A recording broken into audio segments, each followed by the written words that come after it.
Hey, wait a minute. What's going on, people? What is going on? As you already know, this is the six-man convo.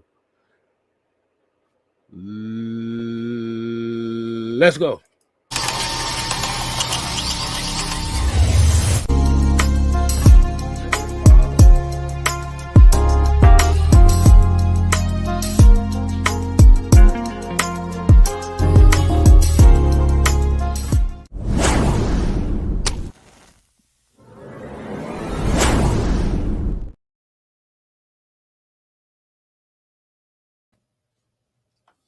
Bro, what the hell just happened? What the hell did just happen? And you hear FaceTime? Yeah. I'm here. Nah. What ended up happening was, for some reason, the thing said I was. No wonder it was dry here. They had me scheduled for Thursday. What the fuck? Anyway, what's going on, people? What is going on, man? As you already know, this is the six-man combo on a Tuesday night. I am your host, the six-man K Styles. To my stage left in the pick and roll. It's the new face of fear. Yeah, I just need to say that because Undertaker officially passed the torch to him, so I just had to put that in real. Oh yeah, definitely. I wish they would have had a match the right way, but that's okay. Man, come on, man, like for real. Nah, not right now. I'm just talking about back in the day. Yeah. All right, man. Like you said, let's go ahead and get into this real bro cow.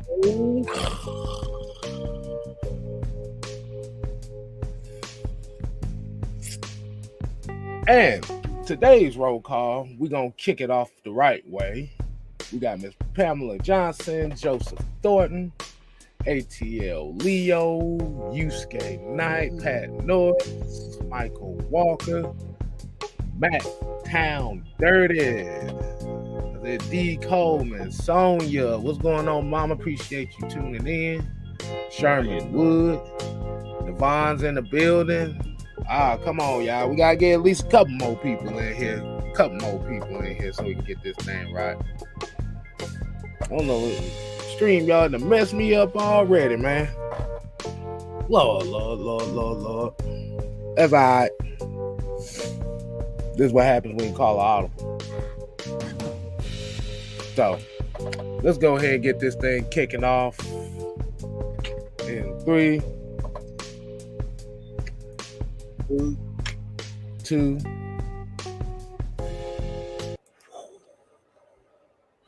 All right, man.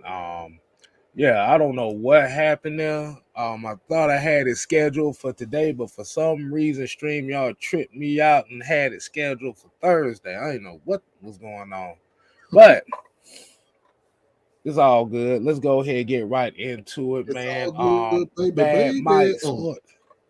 Mad Mike Sports. How you doing, sir?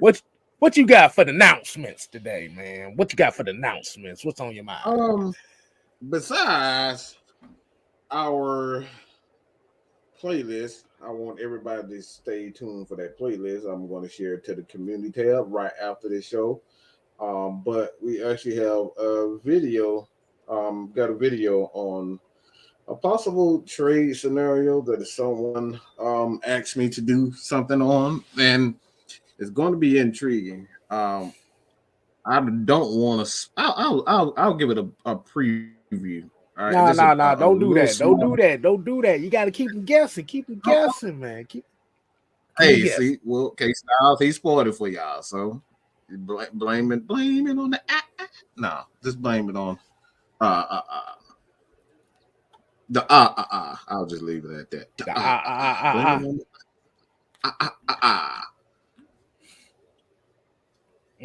Don't ask me what's wrong with me. I don't know. It's crazy. But that's all you got, Mike. You got anything else on your mind? No, we actually have a announcement of our running back. Our running back, Mr. Tyler Algier, the guy who missed the first couple of games of the season due to inactivity. But somehow this guy still found his way on the top. And I'm not talking about top, like the collector, somebody on top of somebody while they're doing the nasty. No, I'm not talking about that Lord. type. I'm actually talking about the top of the rookie class and Mr. Rookie of the Year. He had a rookie. He was named to the All-Rookie team along with Kenneth Walker III. So congratulations to Mr. Rookie of the Year and the Falcons franchise record holder for the most rushing yards in a season, Mr. Tyler Algier. So congratulations to that man. Yeah. It's well deserved, man. Like you said, at a moment in time in this Falcons season, like you said, he didn't really play the first two games, so it's no telling where he really would have been. Right. And I see a lot of people starting to get in now. So yeah, I think we had that little StreamYard blunder going on. Yeah. So we appreciate y'all, man. We appreciate y'all. Josh Gilliam, Xavier Littman. Hey, we got the home team in the building with Blackberry and the therapist in here, Jerome. But yeah, Tyler Algier, like you said, didn't play the first couple games. We didn't know what the Falcons' backfield was going to look like as far as how they was going to play out. Like you said, you had Cordero Patterson, you had Damian Williams, Avery Williams. So it was almost like, okay, they started. They wouldn't say slowly incorporating him. Let's just be honest with you. Cordero Patterson got hurt. Mm-hmm. They needed Caleb Huntley as well because Damian Williams got hurt the first year. So it just became just rode the momentum, man. And be honest with you, he's really been the MVP of this team this year. Mm-hmm. Yeah, you won't get no argument from me. So definitely, like you said, congratulatory, man. Finally get some of the get some of the recognition that he deserves on that all rookie team because when they first came out with like the top 10 rookie as far as top 10 rookie list, and he wasn't on it, it kind of pissed off a lot of the fans. I ain't gonna tell you no lie. Mm-hmm. So hey, congratulations to Mr. Tyler Algier. Andrew G, what's going on, man? If I told y'all what I was doing right now, nobody would probably believe me. Right. I'm actually editing a video while we're doing the video. And this dude say he can't multitask. Don't let that bullshit fool. I'm so not look. I just finished it, bro.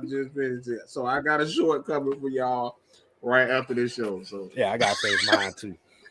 Hey, don't worry, y'all. This is not alcohol over here. This is ginger. This is ginger, water, cinnamon, lemon juice. Not like oh man.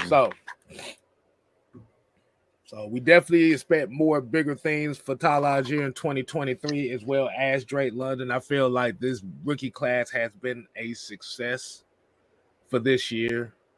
Actually, the past 2 years has been very successful because, like you say, you've seen a lot of guys get a lot of significant playing time, and this is how you're supposed to build this team the right way. This is how you build through the draft. You got to get guys to fit. But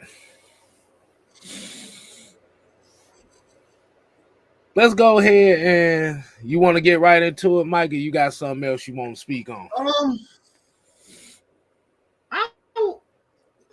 Maybe I should say this. Yeah, let's say it. Yeah, let me say this. You got something to say real quick? Nah, I was just gonna read a couple comments here. Read the comments, yeah, because this might be a little. Yeah. Okay. And Southside 12 said this Ricky running back and wide receiver class was fire. Andrew G was going on.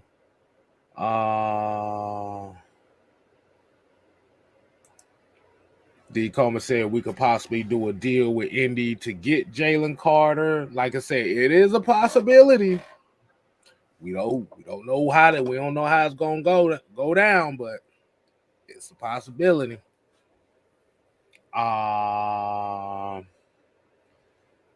Let's see. D. Coleman said, "Did we have Damian Williams though?" I mean, that's a good damn question because I think he only played like maybe 5 snaps before he got hurt. Mm-hmm. Yeah, it was. Damn, I forgot it was a regular season. I thought it was the preseason. Damn. Nah, he got hurt the first game against the Saints. And yeah, he sure did, and went out with a rib injury.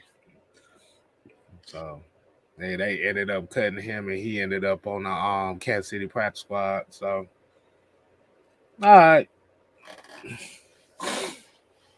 y'all ready? Are you ready? Are you ready? Are you ready?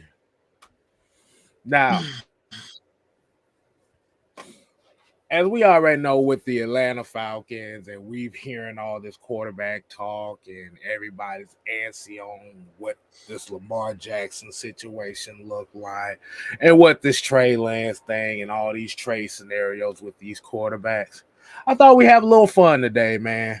For those that didn't watch the Cooler Talk show last night, we're going to get into what we deem called the Atlanta Falcons all-ass team. Oh, boy. That shit don't sound right, do it. I mean, I shared the ass to the community tab. So the ass. The ass is on the community tab. Right.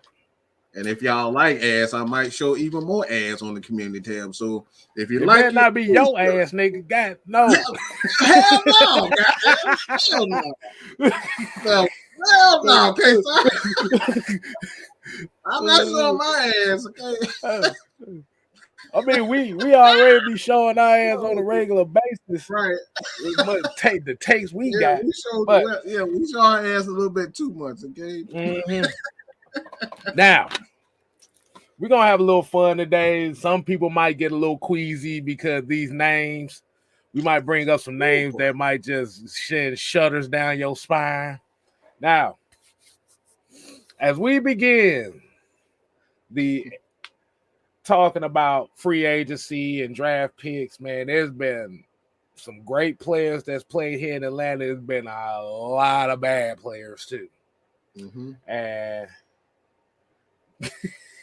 Devon said, wait a minute, Paul. Oh, man. See, what the hell you done started, man? I ain't start shit. I just cracked the joke. I just cracked the joke. That was hilarious. Oh, man. So, crazy. Mike, I'm giving you the privilege to kick us off with a player, and let's have a discussion about it. This is going to be like our top 10 worst players. Mike, you're running point on this one. So, oh my God! Well, everybody look, everybody already starting off. They started off with Joey Harrington already. I'm like, good God. Mm-hmm. Oh man, where to start? Oh my God. Can we? Let me. I look. I'm gonna call the audible on this. I'm gonna call the audible on it. It's not quite a player. I might hurt some feelings right off the bat. I'm gonna just all right. I'm gonna change some things. I'm gonna start with a coach.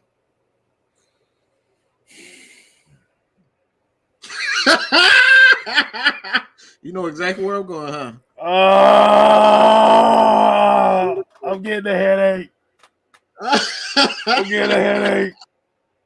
I'm starting with a Go coach. ahead. Do it. I just have to do this. Like, man, Jesus Christ. Oh my God. I gotta do it. Should I do a picture or should I just come out and say it? Oh my! It's however you want to do it, but I'm hold on. Give me a couple minutes. Stall. I need somebody to call Stall for me real quick. Let's stall for me a little. Just know, Y'all gotta say this. I'm gonna just let y'all know right now. If you see this face come up quite a bit tonight, oh man, I gotta do it. That's the all hope is lost face. Y'all see it. Y'all gonna be like, oh. Let me see what y'all got. There they go. They talk about get the graphic. Yeah, Devon, we could do front office officials too, all that. Like you said, this whole organization. So I'm gonna call it audible. I see. I wanted to do a little bit I different. see some Leonard Hankerson, Jamie Jermaine. That's a good one. Right? I ain't gonna lie, that's a good one. But I'm almost there. So, man, this gonna be a tough one. So, is this gonna cause somebody to get a felony around here? It is. I'm not even gonna lie. I'm gonna just put the graphic up.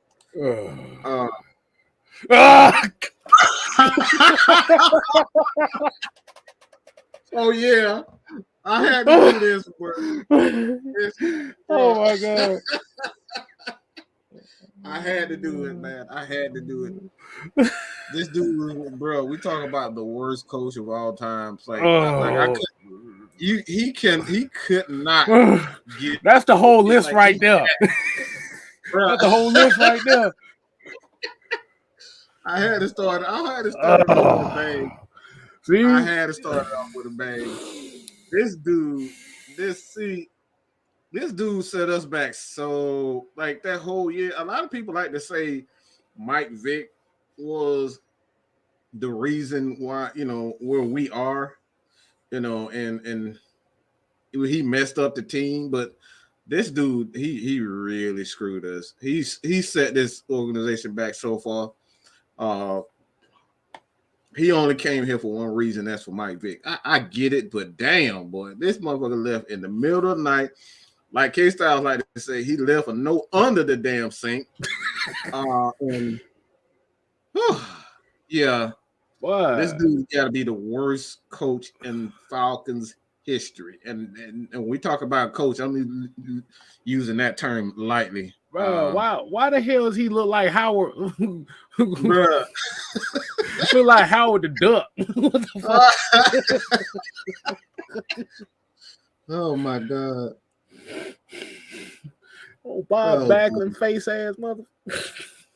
Yeah, oh my God. Yeah, man, that was. See, what a lot of Falcons fans don't realize about that 07 season, man, like you said, with the Michael Vick situation, and unfortunately that he ended up going to prison on some bullshit dog charges, but the big news of that season was Bobby Petrino and bringing that spread offense from Louisville to Atlanta, because like you said, that's essentially what he wanted Michael Vick. He wanted to coach Michael Vick into that spread offense like that. Because it's essentially kind of the same offense Michael Vick ran in Virginia Tech as well. Little variation of it. But it was the fact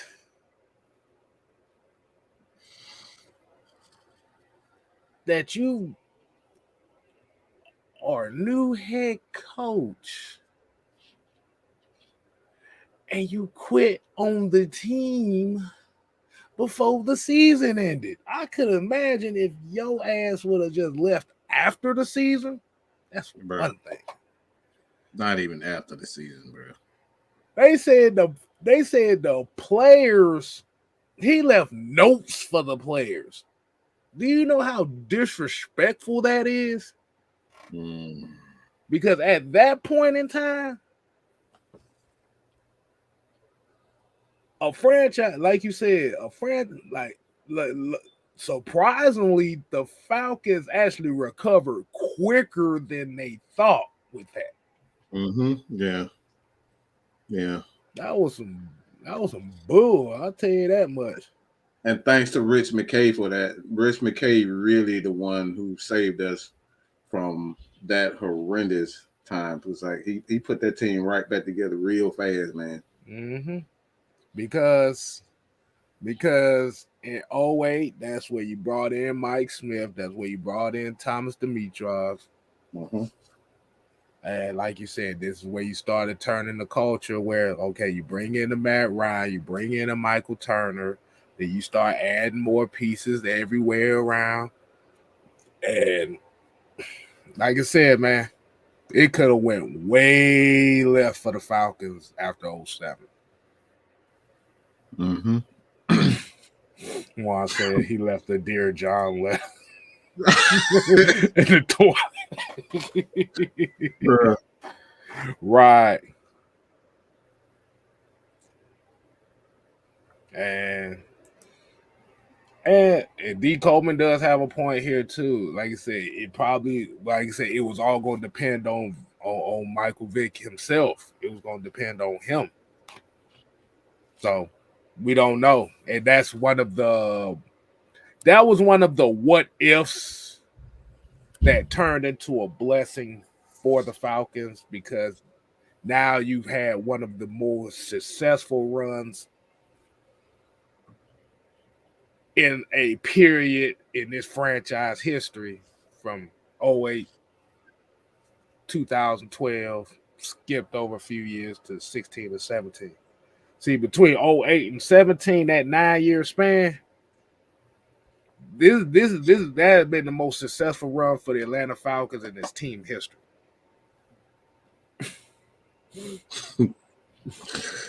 Oh man. But man, fuck Bobby Petrino.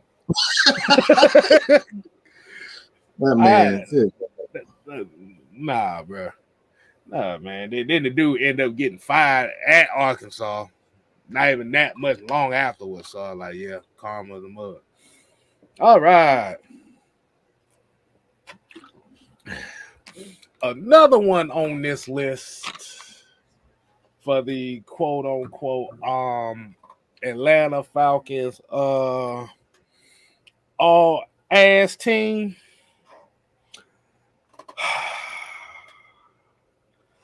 I gotta do it.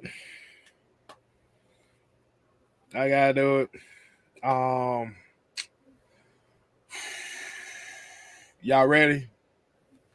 Oh gosh. The 2012 the Atlanta Falcons draft class. Damn, not a whole player. Damn. The whole draft class deserved to be on this list. 2012 was the year that none of the Falcons picks worked out. Good God, that man said the whole class. This motherfucker looking like the class, bruh. Maybe you should Lamar read Holmes, the class. Lamar Holmes was the last remaining player from that class, and his last season in the NFL was 2015 or 16. How the hell you have a whole class? Let's go down the list, y'all. Hey, what Jericho say? You just made the list. Let's go down the list, shall we? Peter Cons, Lamar Holmes, Brady Ewing, Jonathan Massaquoi, Charles Mitchell, Travian Robertson.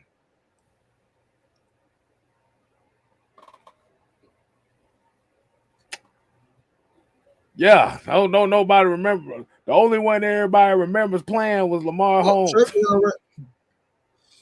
Travian, was he a defensive tackle or something? Yeah, yes. Good God, yeah. Yes. He didn't last long.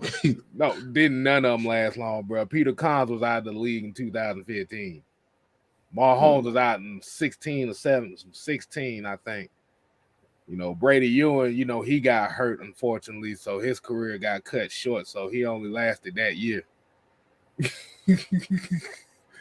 Jonathan Massaquoi, nobody knows. Everybody mad about that one. Charles Mitchell, nobody knows. Yeah, that wasn't a good draft class, man. And this was one of those draft classes for me where it was like, I'm once again, I'm gonna put the face up. This was my fucking face every time I see this draft class. I gotta show the Drew Gay Leong face. This is what this, like I said, it did. Bruh, I ain't gonna tell you no lie. Thomas Dimitrov, I was almost on the way to marching down the flowery branch and calling for his job just for that draft class in itself. Mike, what you think about that, man? Yeah, the whole draft class. The whole draft class. Short, yeah. Damn, Devon called him the short bush shouty squad. Damn, not the short bush shouty. Damn, man, I like the name that stands out to me the most about that draft class is probably not even Lamar Holmes or even Peter Combs, but Brady fucking Ewing. Like, what the hell was he even good at? Okay, let me explain this about Brady Ewing. Okay, in college, he was kind of one of those hybrid fullbacks that you can kind of play halfback. Pretty much kind of like Jason Snelling was. Mm-hmm. Running back / fullback. Yeah. But the problem was he got hurt. And that was the end of his career right there. But outside of that, what do you think about that whole draft class in itself? We fired that motherfucker way like 2 years too late, and I'm talking about Thomas Dimitrov. 2 years too late. That motherfucker should have been gone. Right. Like when you honestly, I thought before. I think his worst draft class is like I don't like obviously that was his worst draft class, but I think his worst move as far as drafting is concerned is when he drafted Calvin Ridley. And this is no indictment on Calvin Ridley, but like we had no need for a wide receiver. We could have got any wide receiver at that point in time because you already had Julio and you already had Austin Hooper, I believe, at that time. And then you got Matt Ryan. So there's no need for us to get a wide receiver that high. So I thought that really was the worst. Right there was the worst move in the entire regime right there. His entire regime as a GM because we needed help on the defensive end. We needed help on the offensive line. And this motherfucker thought it was a brilliant idea to draft a damn wide receiver. So out of that entire draft class, I thought he was the worst one. And let me give him he got the 1A, but I want to give him a 1. I want to give somebody a 1B. Hell. Fucking Mike Smith. Boy, if this wasn't a capital dick sucker, I'm talking about capital, the biggest you can possibly get. How the fuck do you look at that and say, like, you let him get away with that shit? Where are the defenders on that? You talking about this draft class? The draft class. Like, motherfucker, you got Trayvon Robinson. And Jonathan Master, actually, they had 3 of them. How? That's what I'm saying. At least them motherfuckers in college, I mean, they were the offensive guys in college. At least they did something. But those guys in college, as far as the defenders, they weren't even that great player. They were like role players in college. And you let this motherfucker draft them for you? Like, huh? And you let him get away with that? Like, man. It was the fact that they got rid of Mud Duck for Peter Cons. I think that's the part that just made everybody mad. Like, yeah, that he forced. I shouldn't say they. He forced Mud Duck to retire.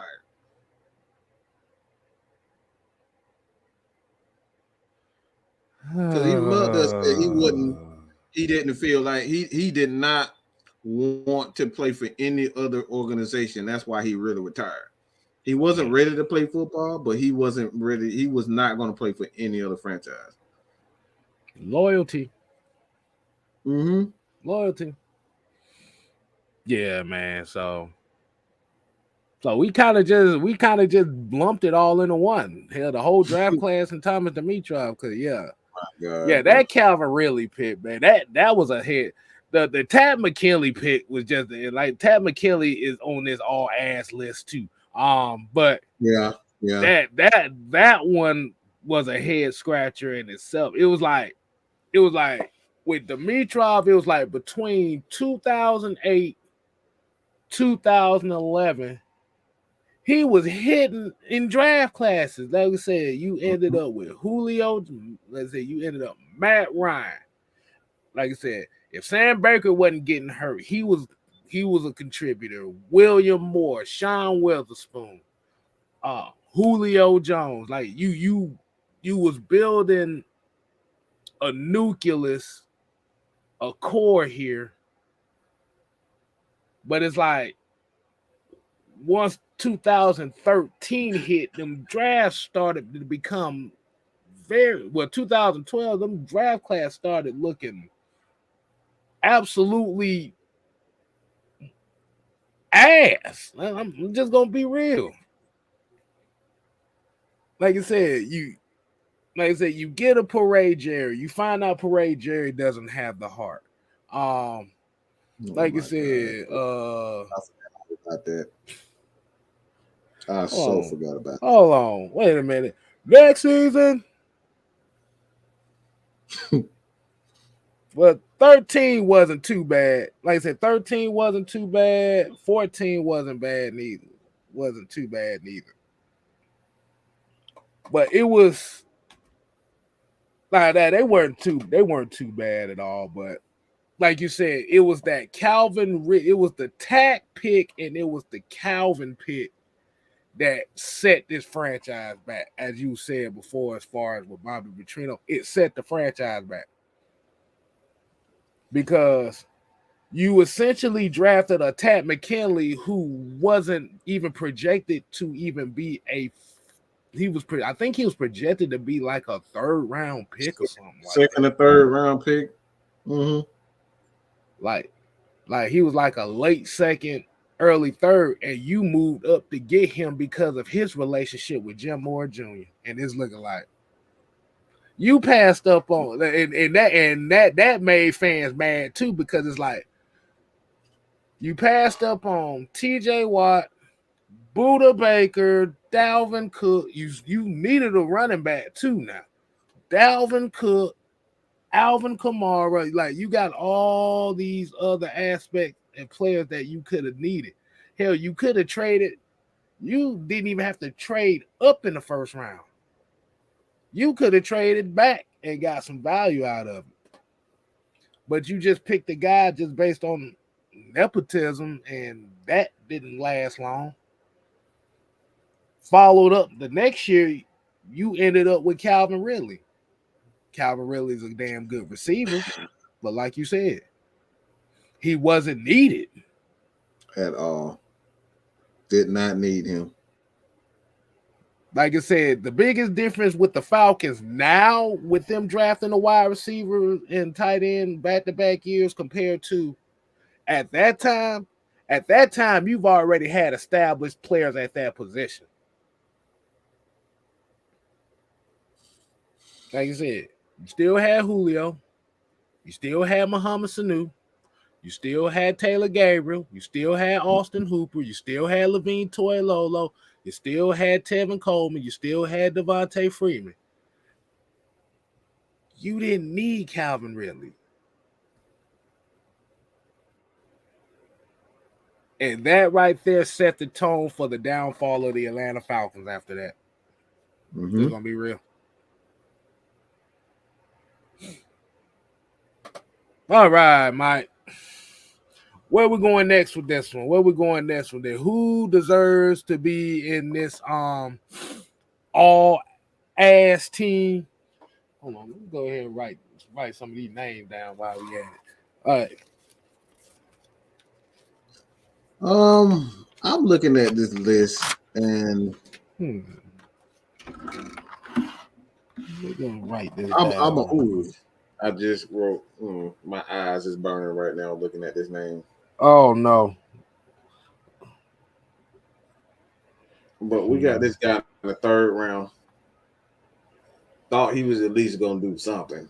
This motherfucker I know you ain't talking about who I think he couldn't even practice. Third round, we got this dude in the third round, and we thought he would at least do something. He couldn't even crack the lineup.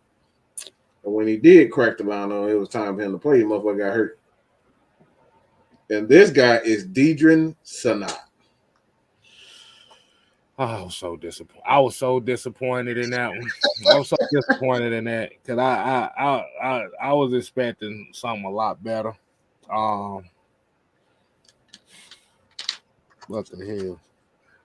Why are we putting him on that list? Why are we putting him on the list? Because this is why I always say that people need to stop looking at the combine numbers, because his combine numbers were similar to Grady Jarrett. Was quickness, short area quickness, speed, all that. Like he had the same he had that same number when it came down to Grady Jarrett and being that 3 tech. And he played well in college. He did play well in college, but we always talk about being able to translate to the NFL. So you can play with that confidence in college, but when they get into the NFL, you're going against the best of the best. Are you gonna have that? Excuse me. Are you gonna still gonna have that same burning fire? And one thing that I heard listening, and I can't believe I'm saying this, but I was listening to Urban Meyer. He's like, one of the things that he looked for a quarterback and even his players is, do they have that burning fire to compete?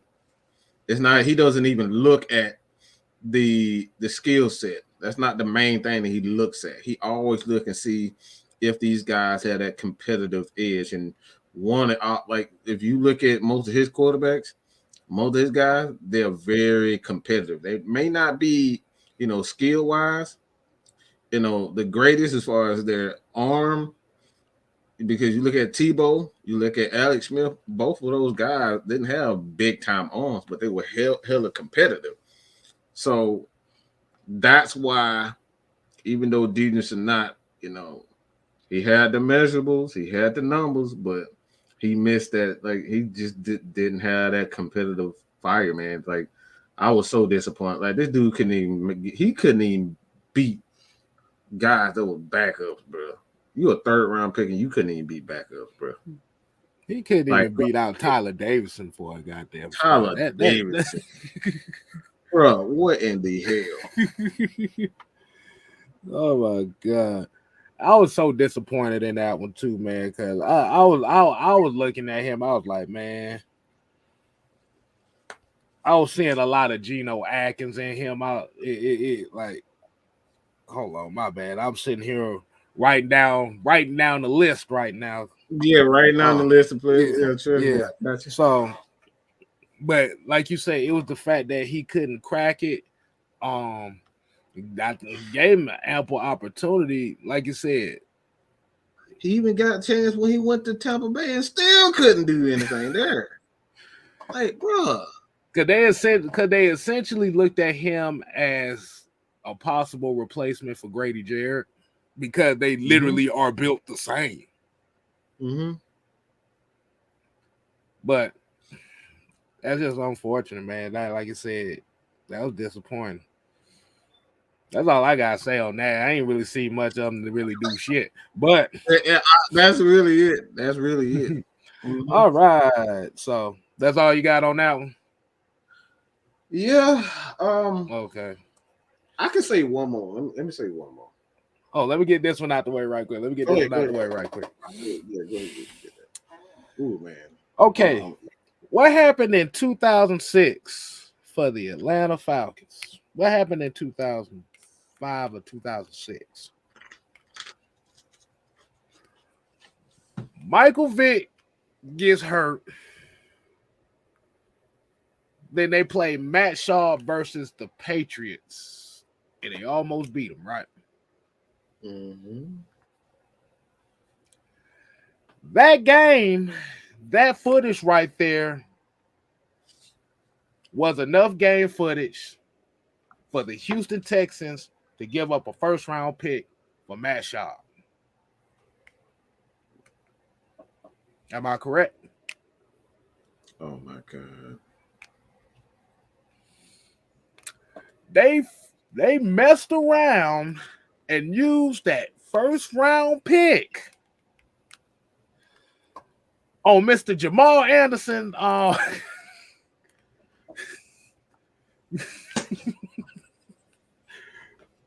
Think about that. We turned Matt Shaw into Jamal Anderson, and you had Patrick Willis on the board when you needed a linebacker as well. And the warning signs were, bro, they were so, like, bro, they even said during the telecast, he only had one good year. They literally said when they were drafting that he's only had one good year, and they still drafted him. Oh, hold on. Wait a minute. Man, I need to look up some college numbers. Hold on. This is the 1 or 2, but like that last year of him at Arkansas, like he had a good year, but it's like he didn't have a track record of actually being a consistent D lineman. So it was like the warning signs were there.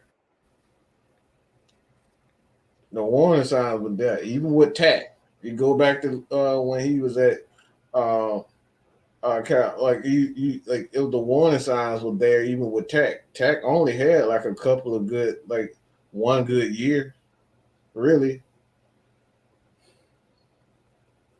And then we end up drafting him. Like Falcons, for whatever reason, under Thomas Dimitrov, as we know now, like he was a skills player guy, and that means DBs, wide receivers, and running back. So that's his expertise. So now we look back and look at his track record. He don't really have a good track record when it comes down to a lot of defensive players and offensive guys in the trenches, like you said. Like, yeah, man, good God Almighty, bro! I see the depression in your face right now. Jesus Christ, I so forgot about that. I ain't even gonna lie, I forgot about that. See, bro. That's the reason why I did it like that. The way I set it up like that was to let everybody know, like, this is one of those cases where those, like you said, those combine numbers and those intangible. Because you have to remember with Jamal Anderson was a tight end at Arkansas who got converted to defensive end, and that was the year, and that was the first year he played defensive end. A lot of people didn't know that.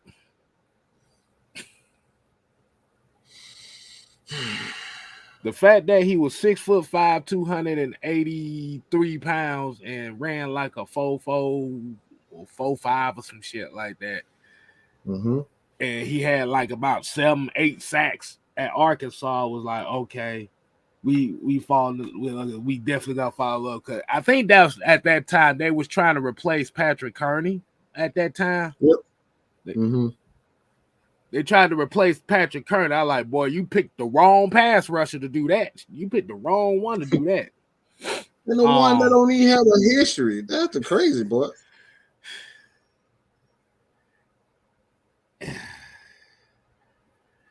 Yeah, that's the problem right there, man.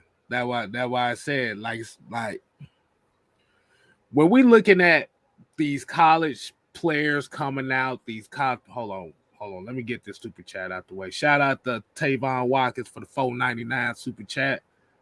Said Patrick Willis, Revis Island, Beast Mode was drafted directly behind him.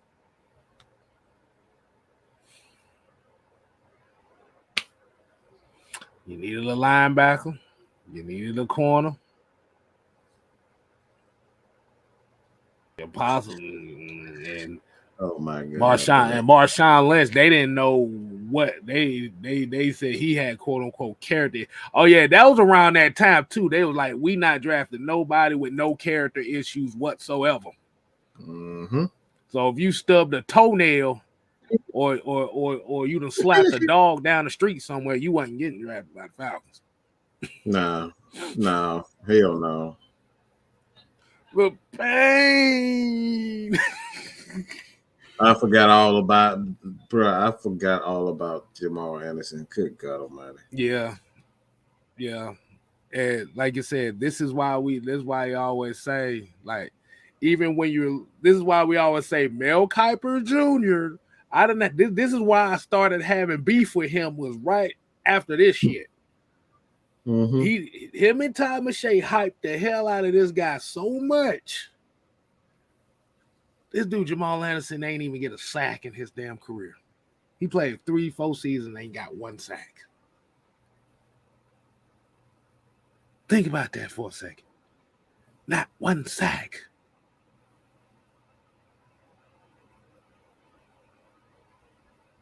Not one. Julian Edelman got more sacks than him. Damn.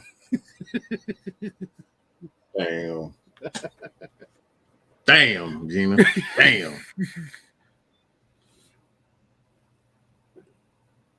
So when you're looking at what Terry Fontenot and Arthur Smith are doing right now with these Falcons right now, and the reason and the reasoning behind it is they're drafting guys for depth, but they're drafting guys for a purpose. Jamal Anderson had no damn purpose. And what I mean by purpose is somebody that has tape, consistent tape.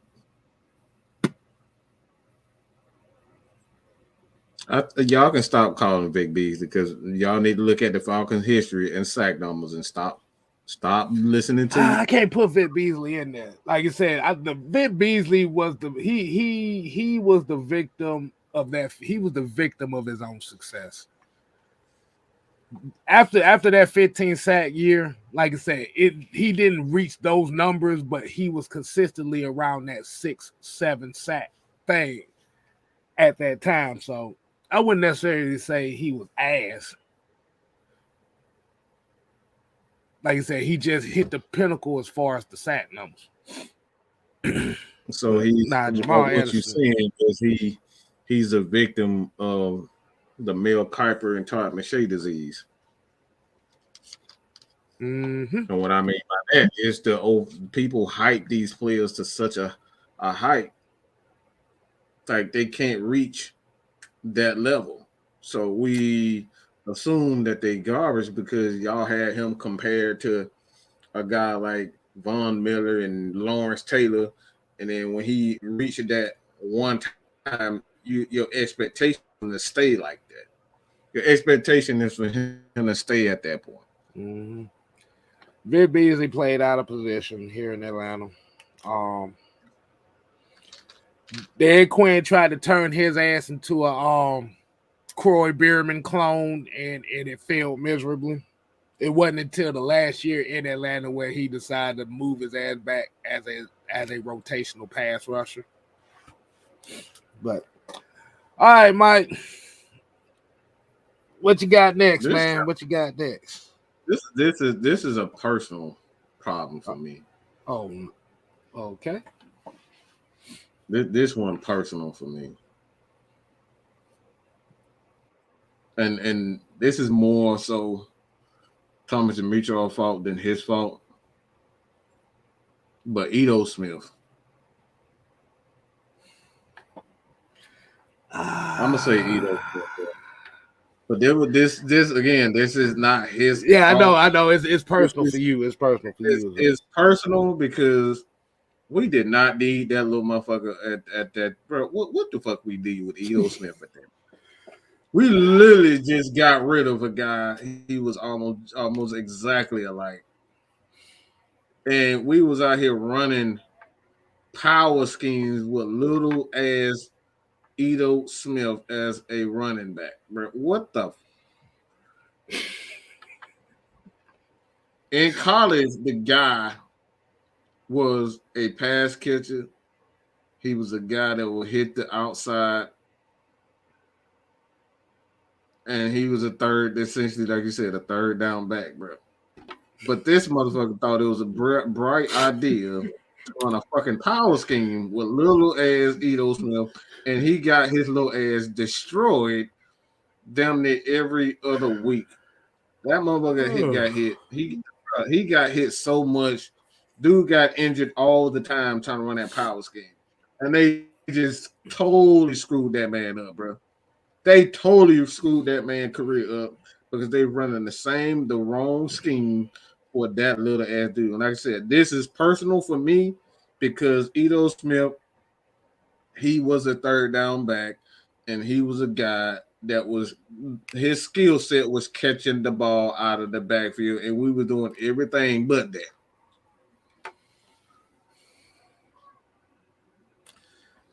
Man, I like Ito Smith though. Like you said, he was the victim of the wrong scheme.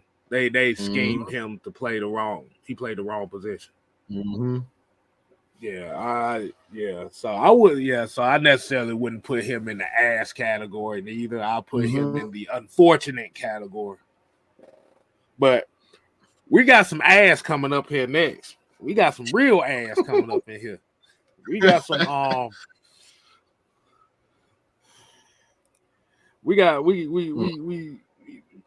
okay, so everybody, y'all been watching the show for a while now, and everybody know how I feel about Tyler Davidson, Route 96, right?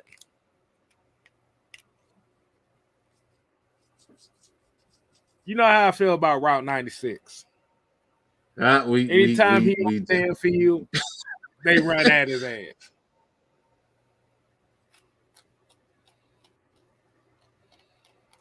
Let me tell you something. The guy that's name I'm about to say, I would take Tyler Davidson 100 times more than I would take Chad Lavallee.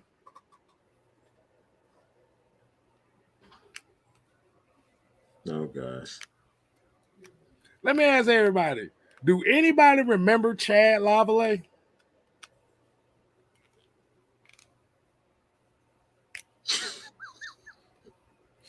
I'm waiting on answers. Oh my gosh. This is hilarious. I ain't even gonna lie to you. This is hilarious. Like Chad Lavallee was was one of the major reasons why they had to play damn Jonathan Babineau earlier than what they wanted to.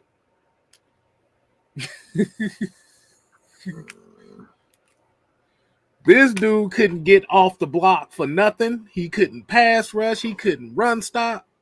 Oh,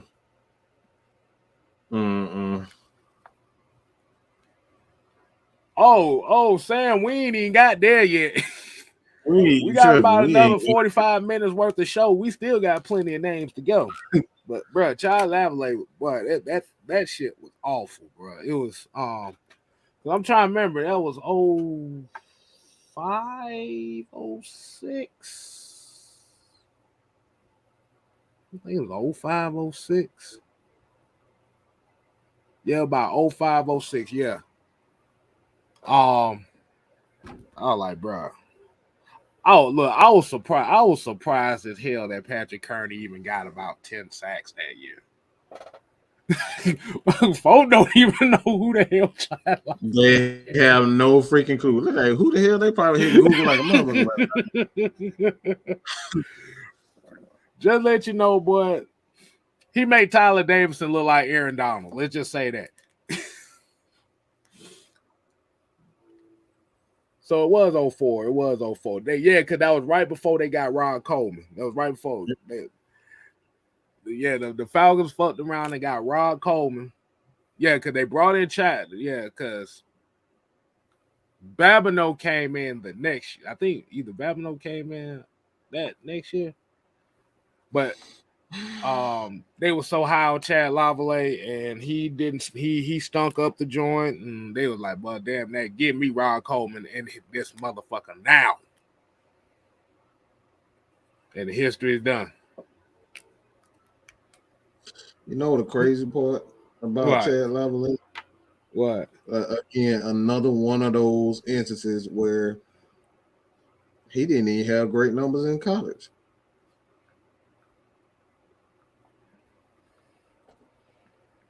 He didn't even have great numbers in college. Like, you gotta, like, the thing is, people get so caught up in the athletic numbers that they forget to measure the player's skill set and heart when he's on the field. Because if you look at guys like Noshawn Marino, you look at this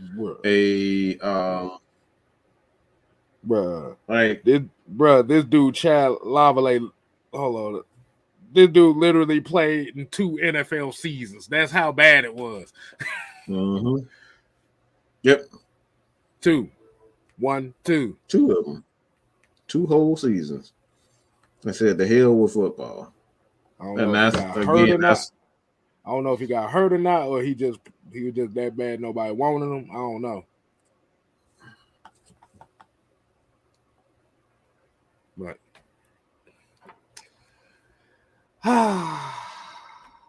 that's all you need to know, man. Mike, what you got next?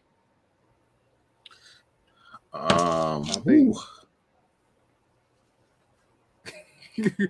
look what Jet Light said. Man, Chad was drafted just because he was an SEC defensive tackle. He was cheeks in college too. Look, that's what I'm talking about. Like, I think a lot of these coaches be drafting players because of relationship they had with people. Mm-hmm. Oh, I got another one. Like, this motherfucker was pretty good on Madden, but in real life, this motherfucker was ass cheeks. You better not say Ashley Lee. Nah. Laurent Robinson. Y'all remember him? Laurent Robinson. That motherfucker was good as hell on Madden, bro. Warning, for external use only. If taken internally, serious gastric disturbances will occur. Laurent Robinson was good as hell, man. That motherfucker was ass cheek in real life, bro. See, you should know that because the first thing you said was he was good on Madden. That's the first thing you said. I was like, oh no. Oh no. Yeah. We had him 2 years, and like you said, from that point on, it's like, dude, just yeah. Laurent Robinson. Yeah, him, man, he was like 80 something. I don't remember it was 80, but dude was so sorry in real life. Hey, yeah, because he was everything on man. He would catch everything on man. Get him in the real game, but you don't even know what the motherfucker playing or not. That's how sorry he was. Bro, that dude was butt cheeks, okay? That boy played 2 years with the Falcons, 2 years with the Rams, 1 year with Dallas, which was his best season as a pro. And his last season was in 2012 in Jacksonville. Mm-hmm. Complete. And now, look, we got to stop saying Peerless Price. Peerless Price, like, if you look at his numbers, like, he was a lot better than what people give him credit for. He was a victim of that contract more than anything. Victim of the expectations. Mm-hmm. Because, like, if you look at his years in Atlanta, especially the first year, he had 64 catches for almost 1,000. I think he played, and that's what, yeah, that was with one of the names on my list. Yeah. That's another one, Ghost Peppers. That's another one too. That's another one Hakeem too. Dent. Jesus Hakeem Christ. Dent. I had high hopes for him, bro. I thought he was gonna be a head buzzer. Yeah, because Laurent, he at that point in time, that was that 07 season he came in. So, like you said, that was just one of those because especially around that time when you have a receiver that's about 6'3", 200 pounds that can run as fast as he could, that was one of those luxuries to have at wide receiver, especially when you're Falcons and you really been dealing with, Sean Jefferson, Brian Fennerin, and who's the other one? Tony, was it Tony Graham? It was the other one on the 0-2 team. Like these guys that weren't really fast, they weren't really big. Well, Brian Fennerin was a big dude, but like a lot of these guys may not been that big, or they may have been big, but they may have been slow. Like you said, at that time when you had Michael Jenkins, Lataris Dunbar, Woodrow Dantzler, and got these type of receivers like that, Dez White, like they was moving on and trying to get some new eyes, some new blood at receiver. So you thinking, okay, Laurent Robinson was gonna be. He's gonna be the like, and especially with the unknown of how Roddy White was going to develop. Yeah. He was gonna be the one they was trying to project to be the number 2, and it just never panned out.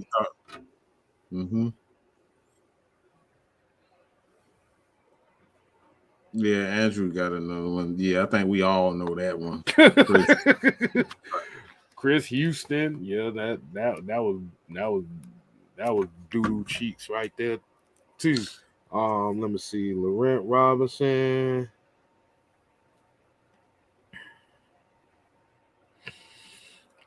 I got one right here.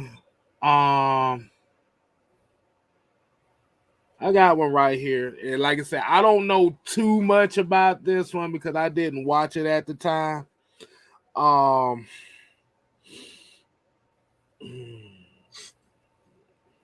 didn't watch the Falcons at the time. Well, shit, I don't think I was born around that time, but I always hear stories about this name, and it's Mr. Andre Bruce, number 1 overall pick. Like you said, I seen Sam come in here and say something about it, but from what I heard was he was supposed to have been the can't miss prospect. That was another one of those Mel Kiper hype up picks right there, because I think Mel Kiper's been doing this draft thing since like 1983, I think. Been on a long time, and that was one of those hype up picks. And Andre Bruce, unfortunately, they didn't live up to it. He's looked at as one of the biggest busts of all time. Yeah, he was. They had him like to be the next Bruce Smith. He was supposed to be the next Bruce Smith. I was about to say Andre Bruce. Andre. But that is. I was like, I was about to say Andre Bruce, but that's his name.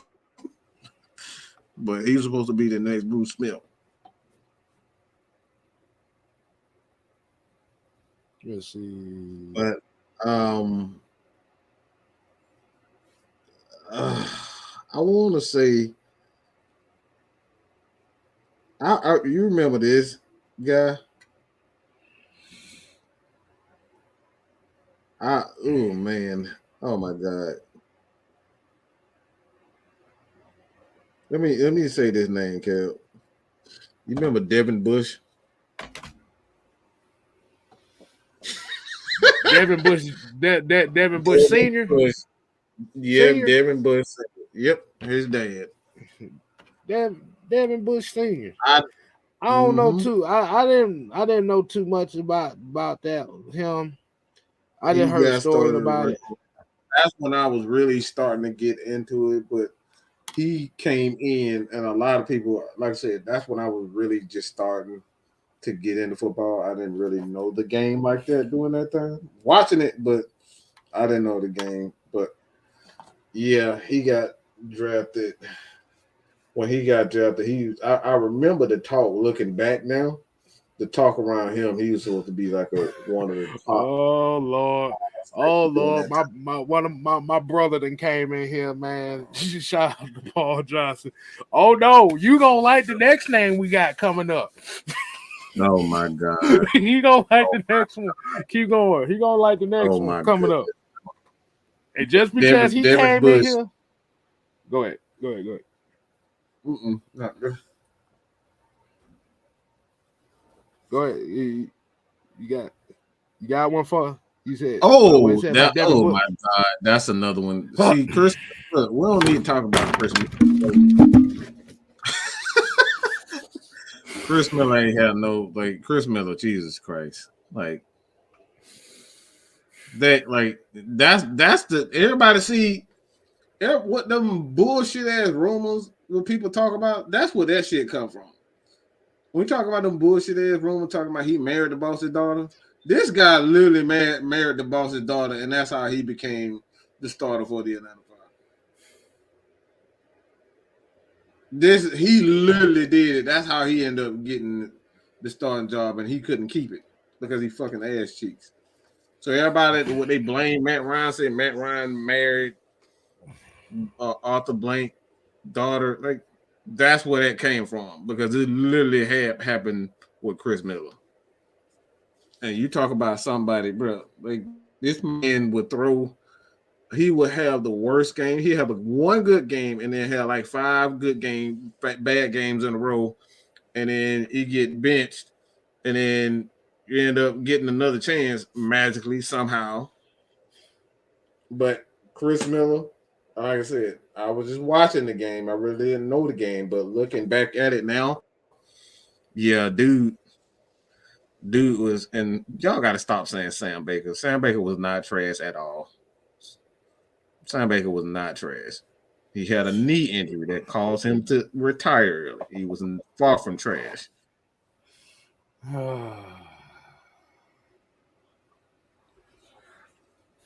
I can remember listening to the radio. I can remember we had the radio. We got blacked out damn near every game. So I can remember every time Chris Miller used to throw passes, my uncle would throw shit at the radio. I don't know how the hell he did that, but he used to throw shit at the radio. See, back then we could sell games out. You be so damn. So we had to listen to it on the radio. You're like, Brad. And the very first five, look. All I know is every time I heard Chris Miller, and then I had to go back, and once I got older and I started looking at some of Chris Miller's stuff, I look like, hell, that's how me and Mike met. Y'all don't realize that. The first time me and Mike met, we watched the Chris Miller thing. We watched the Falcons versus the 49ers 1992. Yep. Yep. Oh my God. So in actuality, Chris Miller brought the heavy hitters together. We literally sat there and broke down every throw he threw. I think there was a game where he didn't complete a pass until the fourth quarter. Damn, I remember that. Mucho, we doing everything. Free agents, draft picks. Like I said, I got all night. Actually got all night, so we can do a 2-hour one tonight. But okay, so Chris Miller's in there. I got a prep, and because my one of my homeboys is in here, I got to do one for him. Hey, Paul, you still there? I got Aunt Paul. You Oh, still there? Oh, wait, watch this. Watch this. My next one on the all ass list is okay. So we looking at 05. We thinking, okay, you got D'Angelo Hall. You need a corner number 2. You got a corner number 2 that is a needed position for the Atlanta Falcons. No, this is 04. So the Atlanta Falcons went up to San Francisco and pulled Jason Webster out of their ass. Watch this, y'all. Watch this. Jason Webster, Mr. Ring Around the Rosies, pocket full of posies.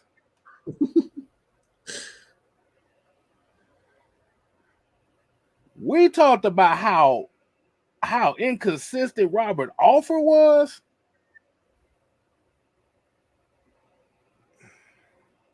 That was a nightmare. That was a nightmare, bro.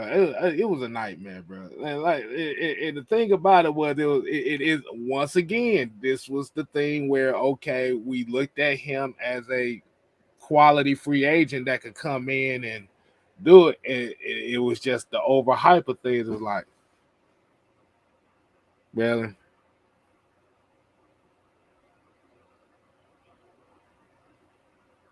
No, I'm like, really?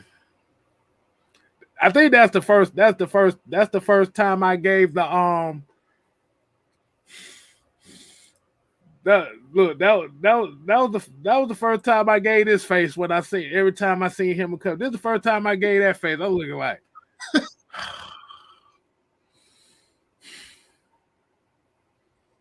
bruh gets burnt every play. Slow as hell. Bruh getting beat by converted quarterbacks and shit. I'm like, Lord, have mercy.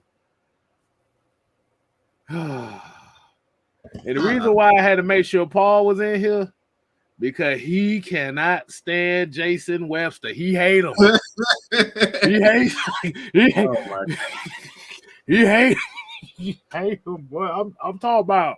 That man will get burnt on every route on the route tree, bro. He could not cover a damn thing, bro. Bruh, I seen this dude get burnt on a play call. Not the route. He got burnt on the play call.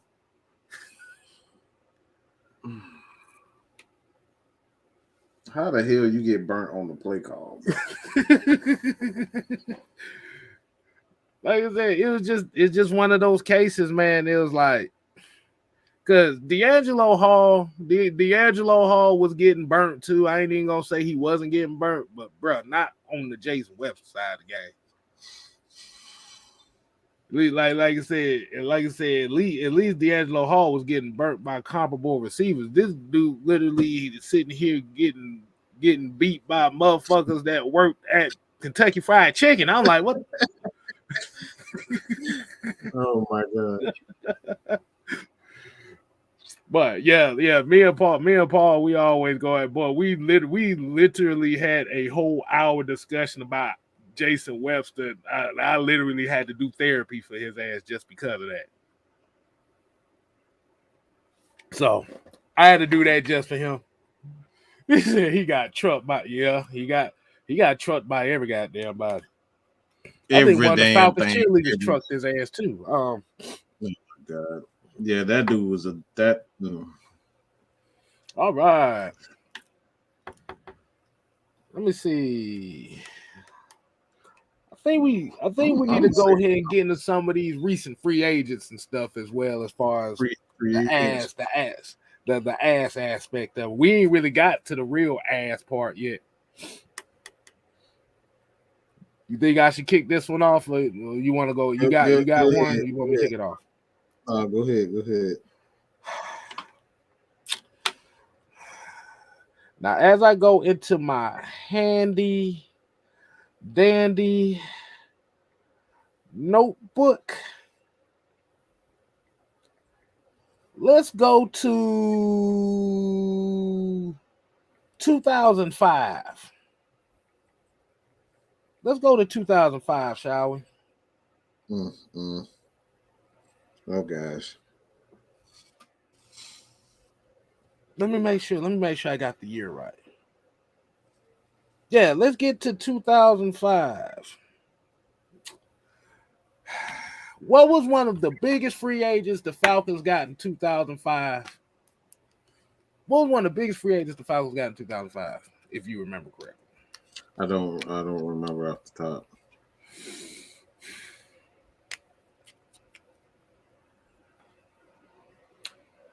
He was supposed to have been the replacement for Chris Draft.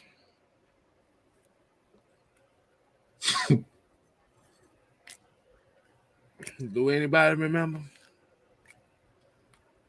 Replacement.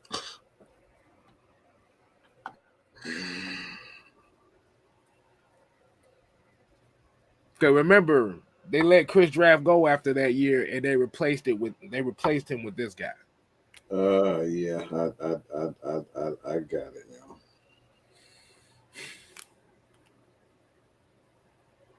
Yeah, I got it now. There you go. Ed Hartwell. Boy. Jesus Christ. Yeah, unfortunately I remember that. The number one thing everybody always used to say about Ed Hartwell was because he played alongside Ray Lewis, he can bring that same intensity and fire to the Atlanta Falcons defense. Remember, they moved Keith Brooken to right out. They moved him to outside linebacker around this time. No, he was outside linebacker beforehand. But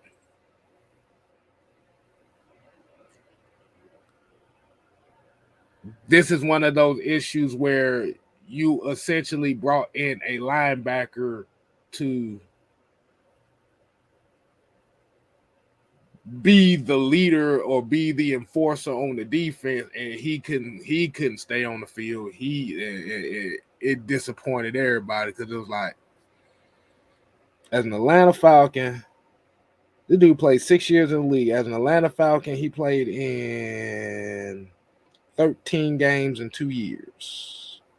Played 5 games in 05, 8 games in 06.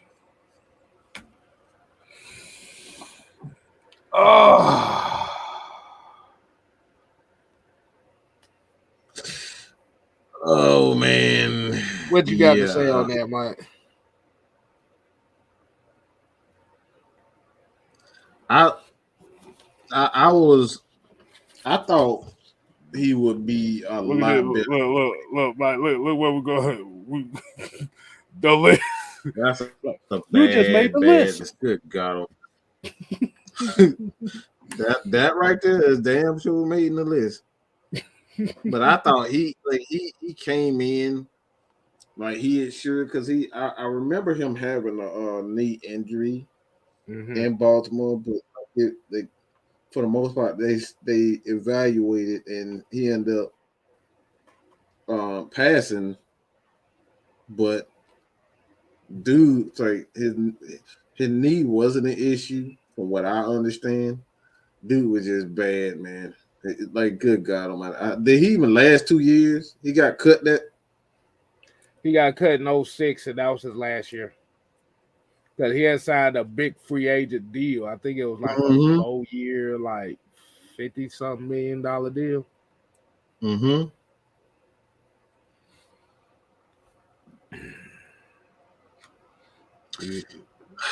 Yeah, so I thought he would be a lot. I ain't gonna lie. I thought he would be a lot better than what he was for us. But Jesus Christ, I think like was it like 30 or 40 million or something like that? About 30, 35, 40. 30 million. I think it was like $30 million. Around and for the new football fans around that time, 30 million was a lot of money. That was like a lot of money, top. especially for a linebacker during that time. That's a lot of money. That boy Jet Life brought up Lofa Tatupu. That experiment failed too. Mm-hmm. Here's another one of them. Good God Almighty! You see where we're going with this? Y'all see why we doing this, right? We doing this to tell y'all, and we doing this type of show to tell y'all that the off season is a crapshoot. Mm-hmm. Without a plan. A lot of these guys we got on this list were not plans at all. These was just spur of the moment things. Just going out spending money. Coach really brought up another one. Chris Houston, yep. Yeah, that's another one that got voted. What about Desmond Salford? He was a draft pick, but that's another one. But he wasn't a free agent. But they had they had high hopes because I think the experiment with Jimmy Williams had failed. So they tried to get somebody a little bit bigger and more athletic, and he had came and bro didn't even see the field, man. Bro didn't even see the field. I kind of got a 50-50 thing with him. Like I said, he saw the special team. He was special. It was just special team. He was special team guy that couldn't really crack the defense because you got Thomas Day Cool. Oh, I'm a pose on your ass, looking ass. Back there. Yeah. And mother don't know what we talking about. We didn't say it quite a few times. Yeah. It was just one of those things why I take that back. I forgot what game it was where he got mossed. I think he got mossed by Tavon Austin. Mm-hmm. Yeah. Was that him? I believe it was. Yeah. That's all I need to say. If you're getting mossed by Tavon Austin, that's all that needs to be said right there. No.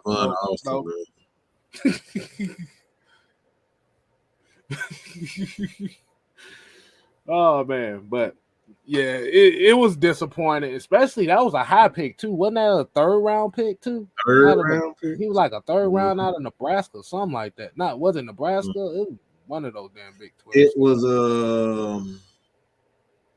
not Nebraska. Was it Wisconsin? State. Wisconsin. Might have been Wisconsin. It was Wisconsin. I think it was Wisconsin. Wisconsin. And just say Taylor Austin 5'5". How the hell did he wash your ass? Some small receiver got his ass. I like, nah, bro. Nah. It was Tavon Austin. Oh my, no.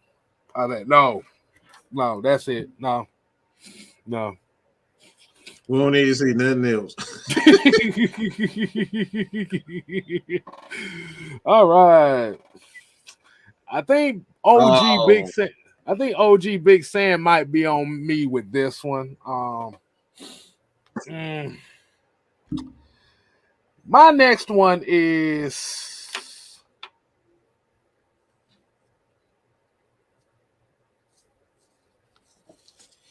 damn near every quarterback that plays for this motherfucking franchise outside of Matt Ryan, Michael Vick, and Chris Chapman. What the fuck? It's Steve Barkowski. Who we putting on this list? We putting Doug Johnson. My God. Kirk Kidner. Joey Harrington. Byron Leftwich. Chris Redmond. Yeah. But the bad part about these quarterbacks, the bad part about it, with Doug Johnson, and Mike alluded to it earlier. Peerless Price almost had 1,000-yard receiving season with Doug Johnson at quarterback. Mm-hmm. But the problem was,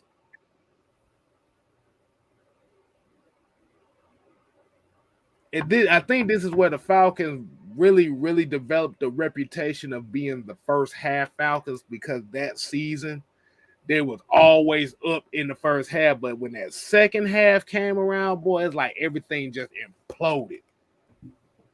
Mm-hmm. Everything imploded like real quick during those games. We went 5-11 that year, 4-12, but it got so bad they threw Kirk Kitchen in there, and that shit just made it worse. And you know how bad it was. You know how bad it was in the Georgia Dome that year. Them ain't nobody went to them games, but Mike Vick got hurt that preseason. Ain't nobody went to them them games. They could barely get them tickets away, man. Mm-hmm. And then when you watch the team, like you said, the first half of those games, they was running the ball well.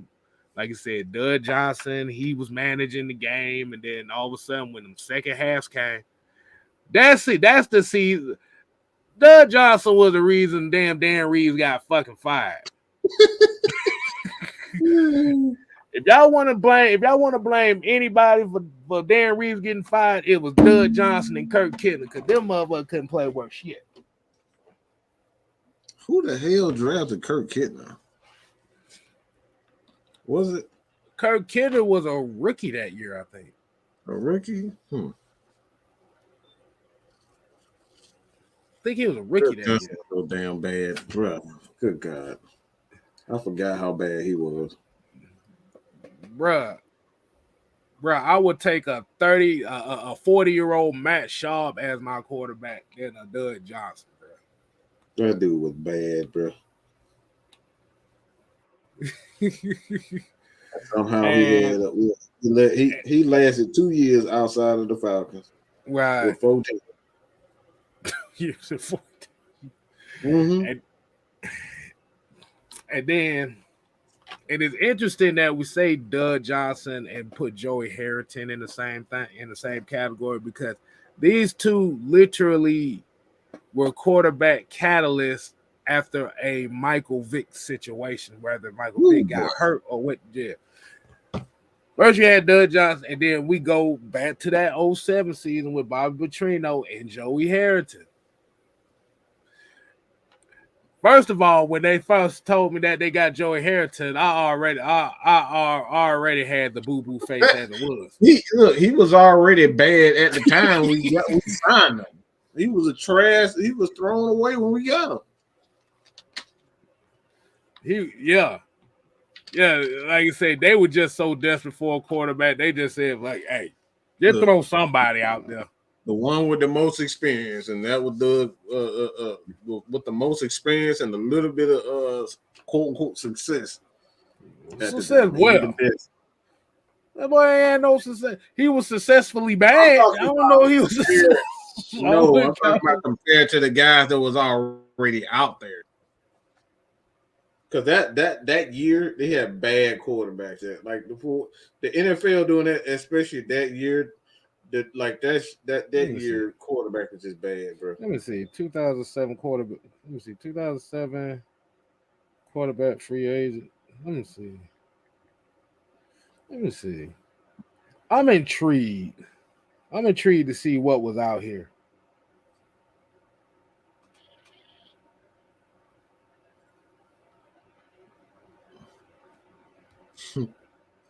Let me see. Because Tim Rattay, Jeff Garcia, Drew Bledsoe, Aaron Brooks, Rohan Davey, Brad Johnson, Sean King, John Navarre, Anthony Wright.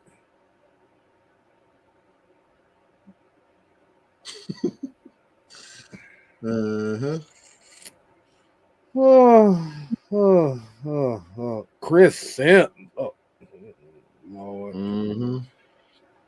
Patrick Ramp. Oh, Lord. Santa Claus. Yeah, I see. Yeah. Mm-hmm. Yeah. Yeah. It was bad. It was a bad year. Rohan Davey was in them. John Navarre, Patrick Ramsey, Seneca Wallace. Seneca Wallace. Like, yeah, that was bad. That was a bad year for quarterback. So he was quote unquote the best of the best at that time. What was available. Seneca Wallace and Anthony Wright. Oh no. Mm-hmm. Oh no. And this is why we show appreciate. Look. Like I said, I know people don't like Matt Ryan, and you got some folks that may not like Michael Vick. But at the end of the day, we are appreciative for both of them. Like for real, bro, that was bad, bro. We were appreciative of both of them. The Falcons was really the only team, one of the only teams in the NFL outside of the New England Patriots that really didn't have that big of a turnover as far as quarterbacks.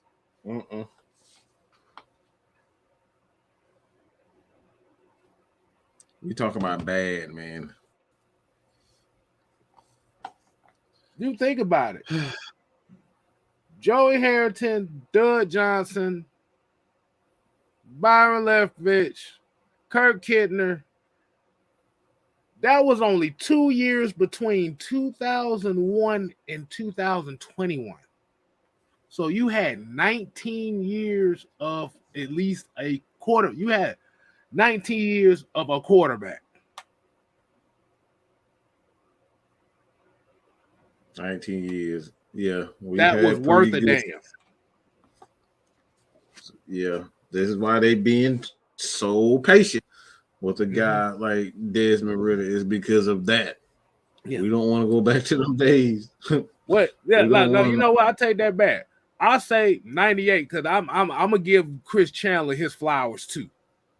They give Chris Chandler his flowers too. So I say between 1998 and 2021, you had 2 years.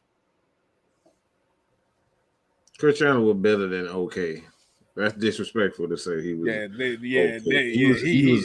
Them concussions. His concussion messed him up. He kept taking them hits, bro. I understand. Like you try to be one of you guys and stuff like that, but like talking to a lot of the old Falcons players, they were saying one of the things that like Chris was his own nightmare because like he would take it personally. Like he was standing there knowing he about to get his head bust and still stand in the same spot. So he wouldn't even duck the hits. He would like it was a macho thing with him. Like he wouldn't even duck the hits. He would just stand there and get hit on purpose and get knocked out. He would literally get knocked out. But that's what the mentality was back in the 80s and 90s, bro. Like they took it personally if you ran from hits. Like if you running from miss games, they did not want to miss games. No, sir. So I definitely want to give, like I said, while we talk about Michael Vick and Matt Ryan, we definitely have to give Chris Chandler his flowers. I mean, like I said, that's like that's one of the toughest quarterbacks I think we've ever seen as Falcons fans. Like you said, the concussion, like you said, this dude will look Lawrence Taylor in the face. Even though they might not have played around that same time, but I'm just saying the mentality he had was even if Lawrence Taylor, who coked up on dope and stuff, trying to tackle that, he would sit there and take it. His number one thing was to make sure to get that ball to Terrence Mathis or Tony Martin.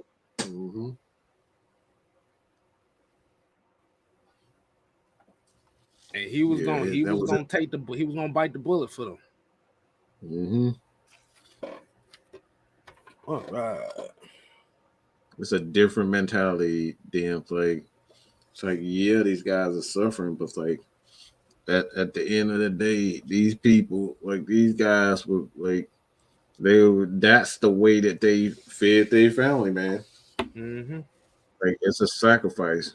It's a sacrifice with these guys. So that's why, like, we always preach.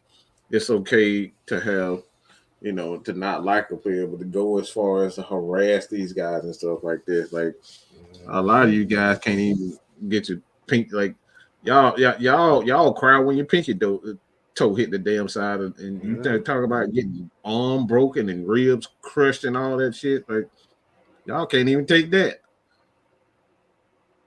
So like, let's get these football players. Like a lot of these guys be going out here. Have you seen uh Chad? Not Chad, but Calvin Johnson fingers. Like that motherfucker look Mm-hmm. like he got them. Like his fingers so crooked, bro. Yeah. Yeah. Think of. Running lot whole side of his pink, like a side of his finger is Mm-hmm. off. Like he got it stuck. Like he went for a hit and he got it stuck in the mask, and the finger like got gangrene or something like that, and he had to have a Yeah, I had to finger get that shit amputated in the locker room or amputated. some shit like that. Mm-hmm. Yep. They cut that shit off. They cut that. He cut the shit off and got right back in and played like it was nothing. Nothing. Hmm.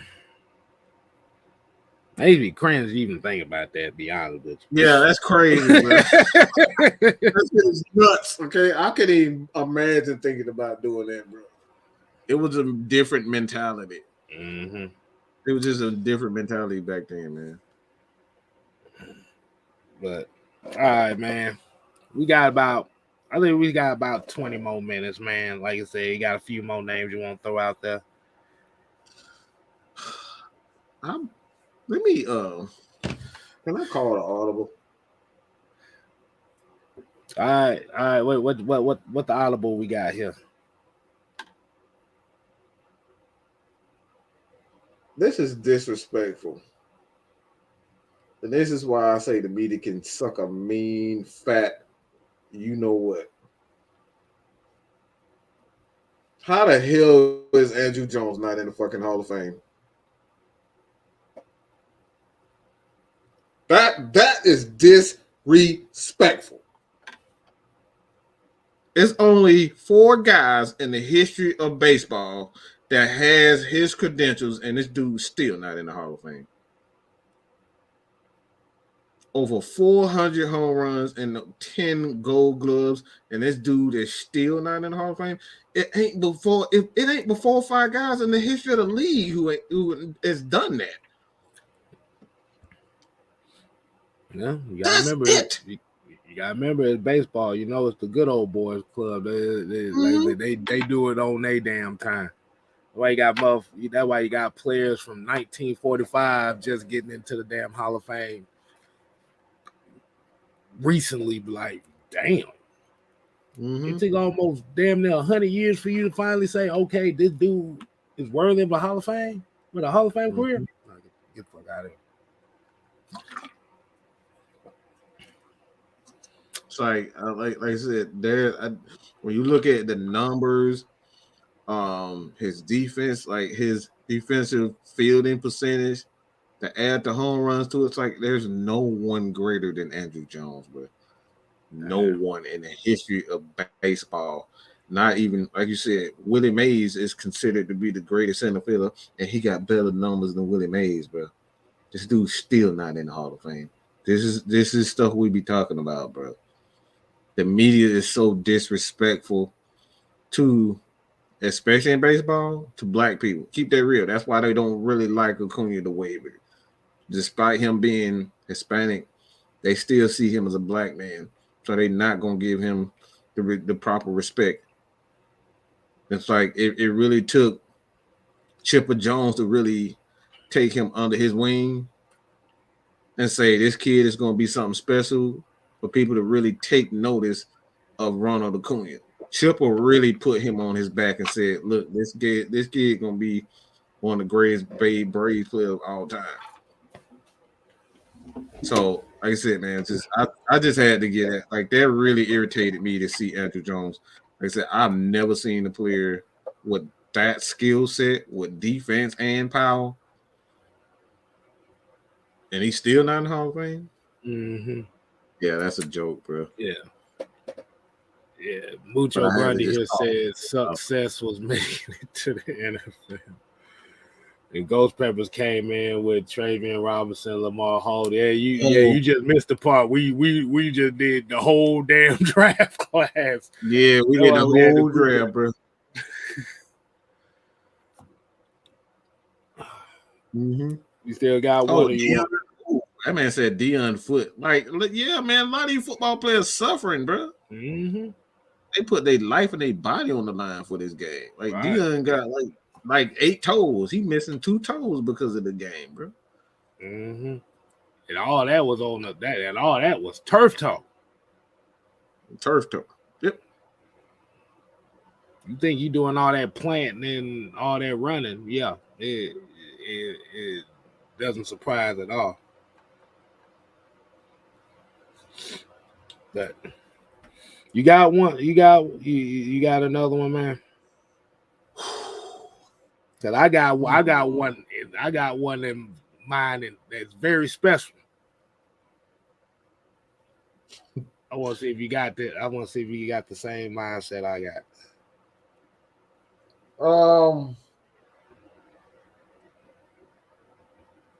I don't know why I want to call out coaches so bad, but I'm gonna call it audio. I'm gonna say Brian Van Gorder. You remember that? I've heard that name before. I've heard that name. He's Brian Van Gorder. He in that damn he tried to run that 3-4-2 with Brian Van Gorder. I give it another one too. Mike Nolan, bro. Mike Nolan was so goddamn. Bro, that motherfucker didn't have a clue what the hell he wanted to run. He had no clue what the hell he wanted to run. Like the dude, he was the one that talked Mike Smith into running a 3-4 with all them fat ass dudes at pass rush. It was his idea to run that nickel defense with them big ass niggas up front. Well, he talked Mike into that. Yep. Because he hired Mike Nolan as the defensive coordinator. So because he needed help. Because he was it was under a lot of pressure to get to the quarterback. So they brilliant idea where they gonna come together and they gonna sign big Paul Soliai, Tyson Jackson, and somebody else, I forget who it was. And they had a bunch of linebackers that was so-called fast, and they had some safeties, and they were just gonna blitz. That's what their big idea. They were just gonna blitz from all over the place, and that shit just never materialized at all.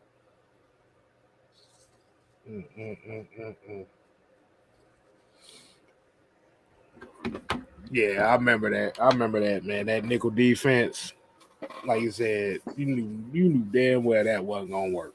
You bought in 2, 3, 4 defense tackles, 3, 4 defense tackles to run a nickel defense. Mm-hmm. Fuck out. Nickel defense. Oh man, I got one for you. OG, Big Sam in the chat. I think he gonna like this one. I think a lot of Falcon fans gonna like this one. I think you're gonna like this one too, Mike. Uh-oh. It's not a player. It's not a coach. Oh God. Rankin Smith. Yeah, Sam probably screaming on top of his lungs right now.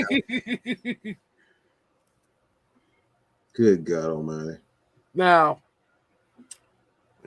this is kind of before my time as far as with Rankin Smith. I had recently watched a video.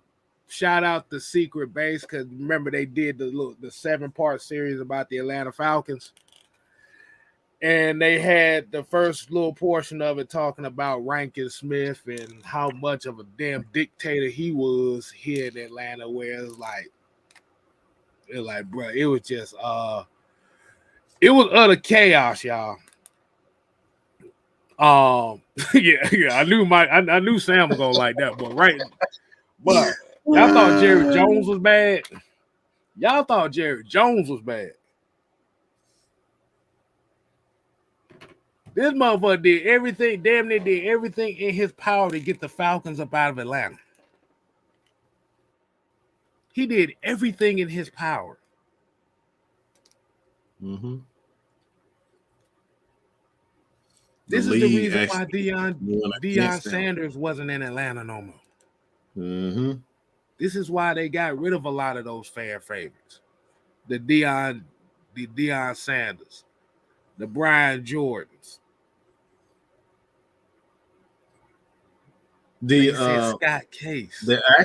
What saved the Atlanta Falcons is the owners association is really what saved, because they knew money was here in Atlanta.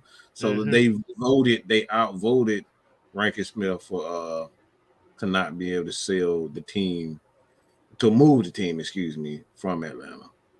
So people don't know, you actually got to get a vote from the owners committee to even relocate the team. Yeah. Rankin Smith tried to get the Falcons up out of Atlanta, which is kind of weird because he's from Atlanta, he's from this state and all that. But he was trying to get the Falcons out of Atlanta so bad. Like, he was getting rid of all the popular players. He was hiring coaches that was ready to shoot the fair ones on the first day of his job.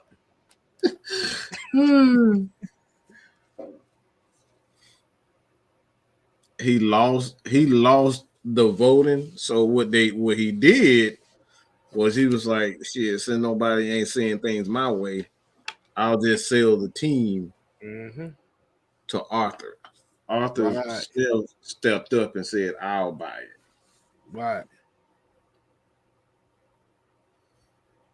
Well, it was actually Taylor Smith that said, so Rankin Smith, I think he had already passed or gave up majority ownership, but right before he lost power and he gave power to his son, Taylor Smith, Taylor Smith sold it to Arthur.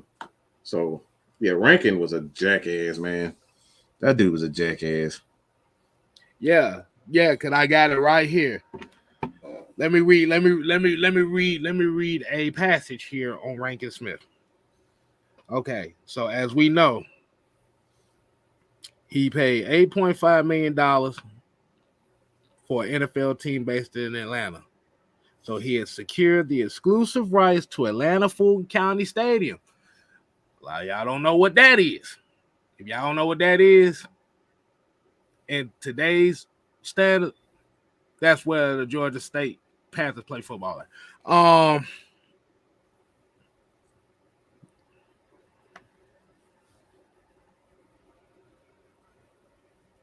Rankin Smith was instrumental in construction of the Georgia Dome, threatened to move the Falcons elsewhere if they hadn't built the dome.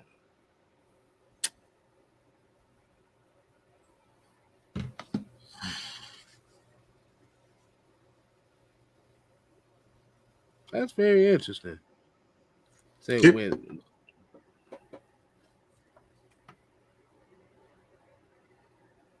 they stepped up. They said when Smith backed out of an AFL agreement, the AFL franchise was then awarded to Miami, which would become the Miami Dolphins. So he had a hand in the Miami Dolphins too.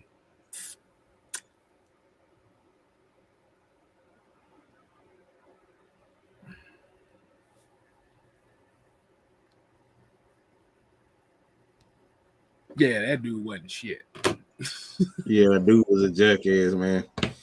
He used to do shit just because he was rich and powerful, and nobody could stop him. He was just literally do shit like that for real. Lord. You see, we didn't even really get into the more recent guys like Ray Edwards and James Carpenter and Jamon Brown and Steven Jackson. They all made the list too. Todd Gurley, like, you know, I can't put Todd Gurley in. I can't. Knee injuries. The knee injuries, yeah, but we talking about like complete ass. Nah, I can't put him in there. He was an ass for scoring on that play, but I couldn't put him in there. Like I said, he wasn't running like he wasn't running like he was supposed to, but he was at least getting into the end zone. Mike Davis' ass couldn't run, and he couldn't get in the end zone. Steven Jackson couldn't run shit right. Okay, he couldn't do shit right. Right. Because y'all have to remember the Falcons are one of. Hold on, let me look at franchise winning percentages. Let's see.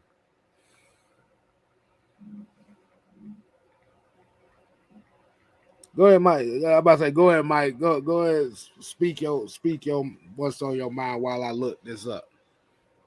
I ain't got shit to talk about. Shit, we can talk about all this trash shit. I'm depressed like a motherfucker. I know. Well, what is that? Bruce Pickens. I don't even remember who the fuck that is. Who the fuck is Bruce Pickens? Oh my god. Yeah, I don't know who the hell Bruce Pickens. Do I know? Nine names sound familiar. Them niggas said this Negro said Mr. 2.2 yards per carry. That's insane. How the hell you go from that man got thighs like a goddamn water buffalo, fucking rhinoceros, can't get more than 2 yards of freaking carry. What the hell? Like, you just big for no damn reason at that point.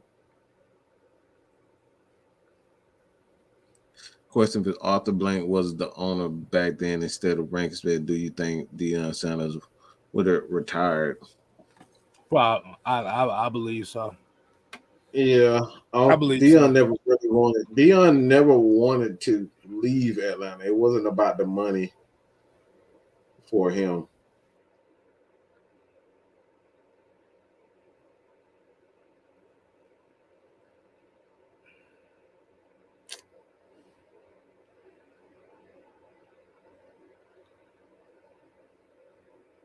The Atlanta Falcons have a overall win percentage as a franchise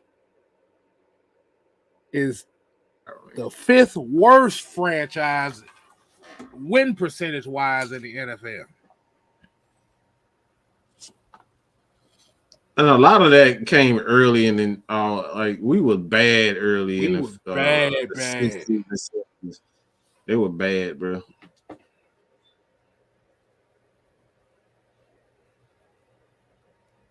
It's like a lot of that's like a lot of in recent years, from about 98 to the 2000 era, Falcons are actually one of the most winning franchises. But since we got off to such a horrible start in the 60s and 70s, think about it like this. From 1966 to 1991, the Atlanta Falcons had 3 winning seasons.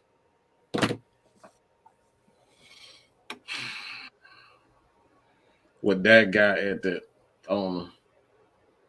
Let me say that again.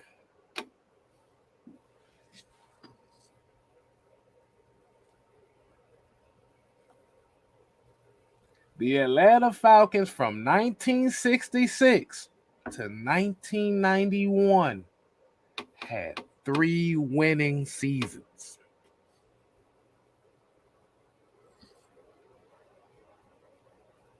So while we're talking about the last 5 years of not making the playoffs and how depressed this supposed to be, imagine your team damn near going 30 years with 3 playoff appearances. We just went through 5.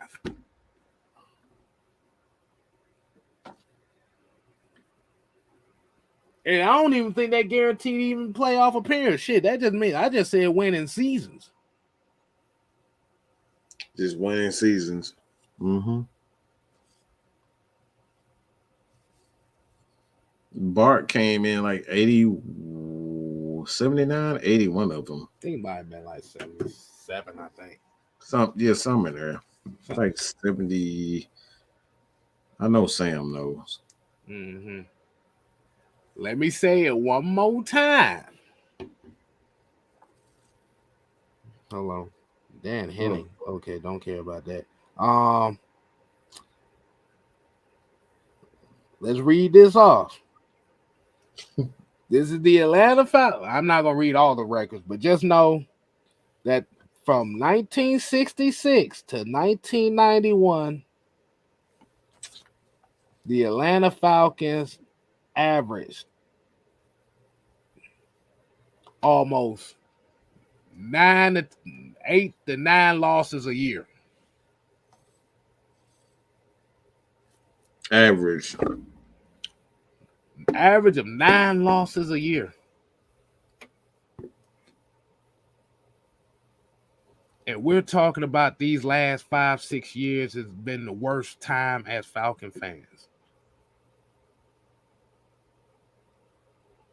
Talk to your OGs about being a Falcon fan at a point in time where you couldn't even, motherfucker, you had to listen to the radio and your team sucked. You can watch it on TV like everybody else. You got to listen to it on radio. Because you couldn't, like, until like the 2000s, like if you didn't sell out the stadium, you couldn't watch it on TV. And from So the NFL really had to, in order to promote the NFL the proper way, like they had to make it to where it's easier for them to sell out tickets. Like they had to change the rules in order for every team to sell out the stadium now, right? Because it was a widespread problem. Because like TV channel, like networks actually didn't want to pay if the stadiums weren't full. So like now you see stadiums that aren't full, but they still play the games because they changed the rules to where, like, as long as you sell tickets, we'll show it on TV. So picture Atlanta Falcons, even today, you want to watch a game, you can't even watch a game. You got to listen to it on the radio. In almost 60 years as a franchise, the Atlanta Falcons have 14 playoff appearances. Mm-hmm.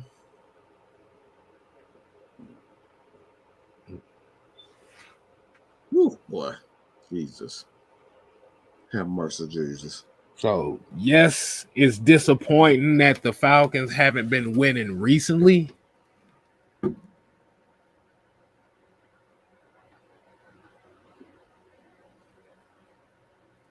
And it's understandable because we all want to see this team succeed. We all want to see the Falcons win and do what they need to do to get back to where they need to get back to.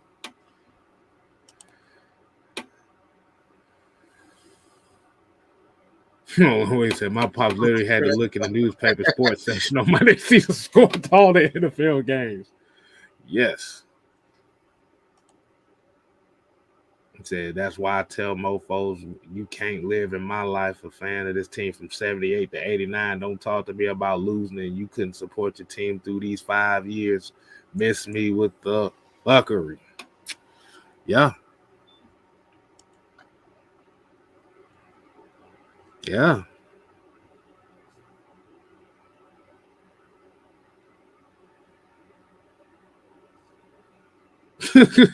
Oh Lord, I remember this too. I remember this. He said, I remember getting Falcons and Hawks tickets from the Pizza Hut book club joint in the night. Oh my God. Bro, I read the hell out of some books because you had to write a report in order to get it. Yeah. If you didn't write the report, you couldn't get the ticket. So you really had to read those books in order to get there. Boy, I remember that. Good God, he took me back. Well, I read the hell out of some books to get them free. I remember going to Pizza Hut with the book club, boy. Only reason I used to know because it used to be the same Pizza Hut I go to. The little pizza had the pan pieces they used to have. And they gave the little badge right here that the Bucket Club right there. Yep. Oh, and I remember this specific Pizza Hut because because every time I would go to this Pizza Hut, they had the Moonwalker video game arcade machine. I would play that shit every time I go there. They always had Moonwalker or Pac-Man. I don't know why. They always had Tetris. They had Tetris and Pac-Man. Moonwalker was there too. Yeah, Moonwalker was there too. But I always gravitated towards Tetris. But that book club. Boy, I read the hell out of some book. That book club, boy. Man. I read the hell out of some shoes. Hey, them awards was worth it, boy. I'm gonna ask everybody this question right here. Okay, so we know about Redbox, we know about GameStop, we know about Blockbuster, we know about Hollywood Video. Let me ask y'all a question. Do y'all remember? Do y'all remember a place that used to be called Microplay?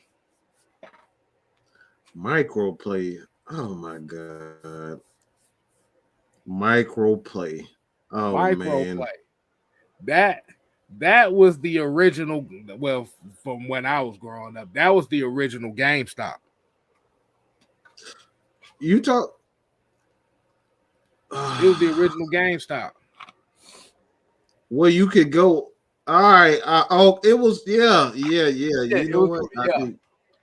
See, I was pulling you used to go in there. They used to have the games right here, and then they would have a whole section. Like I said, I want everybody look up Microplay. That's gonna be your homework tonight. Look up Microplay. So pretty much, essentially, what it was it's basically GameStop. This was before GameStop. You could rent games. Yeah, you could rent games back then. If you didn't have the money to buy, you could rent games. Renting was a thing in the 90s, bro. Renting. About $3.50 to rent games. Rent games. And you have it about a week. Like, yeah, no, it was 2-3 days. It was like 2 or 3 days back then. You had at the third day. If your mama didn't want to, if you didn't want to keep it, most kids didn't have the attention span to keep that game that long, so they always ask for another game. So that's how I know we did at least. We'll get tired of playing that, and then we'll go get another game. Right, but yeah, it used to be like I said. It was the original game. It was the original GameStop. You would rent movies, you could rent video games. They had a whole section of just. This is where they used to have a lot of those video game tournaments and stuff, like with the original. I remember the one that there used to be one on Highway 85 in Riverdale. It used to be one over there. It's right over there where that Waffle House used to be at. And what they would do was they had because around that time, Sega Genesis was like the big system at the time. PlayStation hadn't came out yet. So the Sega Genesis was huge, bro. Yeah, that Sega Genesis was huge at that time. Homeboy who had a Sega Genesis at that time. Right.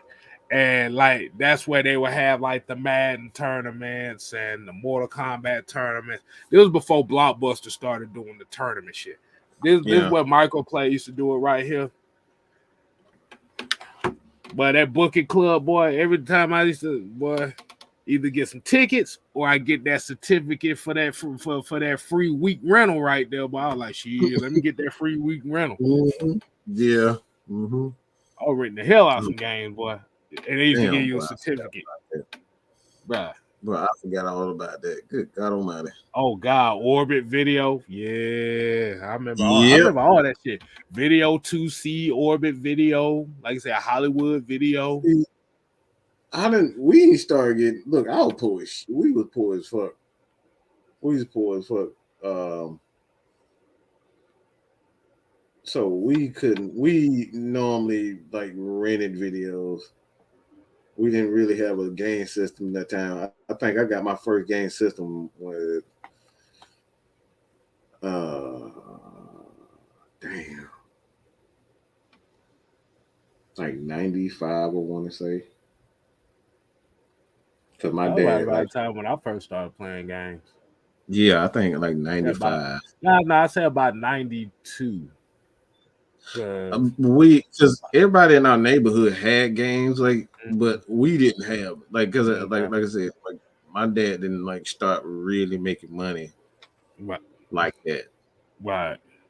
Until a lot of y'all don't realize, boy, around that time, boy, them damn game systems were so damn expensive. They don't seem expensive right now when you look at the old articles. Was expensive. Bro, you had to be selling dope. Okay, you had to be selling dope, man. I'm not condoning. I'm just saying you had to be a dope dealer to be getting them games like that. Not everybody in the neighborhood had it, but that one kid who had the game, everybody was at it. Hey, look, I'm about to say, shoot, at that around that time, the average motherfucking median for a family was about like $4-5 an hour. Bro, for real. Yep. Then you think about a Sega Genesis or a Nintendo cost about $200. I'm like, shit, you can't afford that. I remember when Nintendo 64 came out, boy, them games was like $100. Everybody looking like, boy, hell no. Yeah, hell no, you ain't getting that. Like I said, that's why it took me so long to get, bro. We didn't have money like that. Man, please. Shit. Like I said, now that folk got jobs and stuff that can actually afford to pay. Well, they still expensive now, but at least folks got jobs that can pay for it. But boom, shakalaka. Yeah, Rampage. Yeah.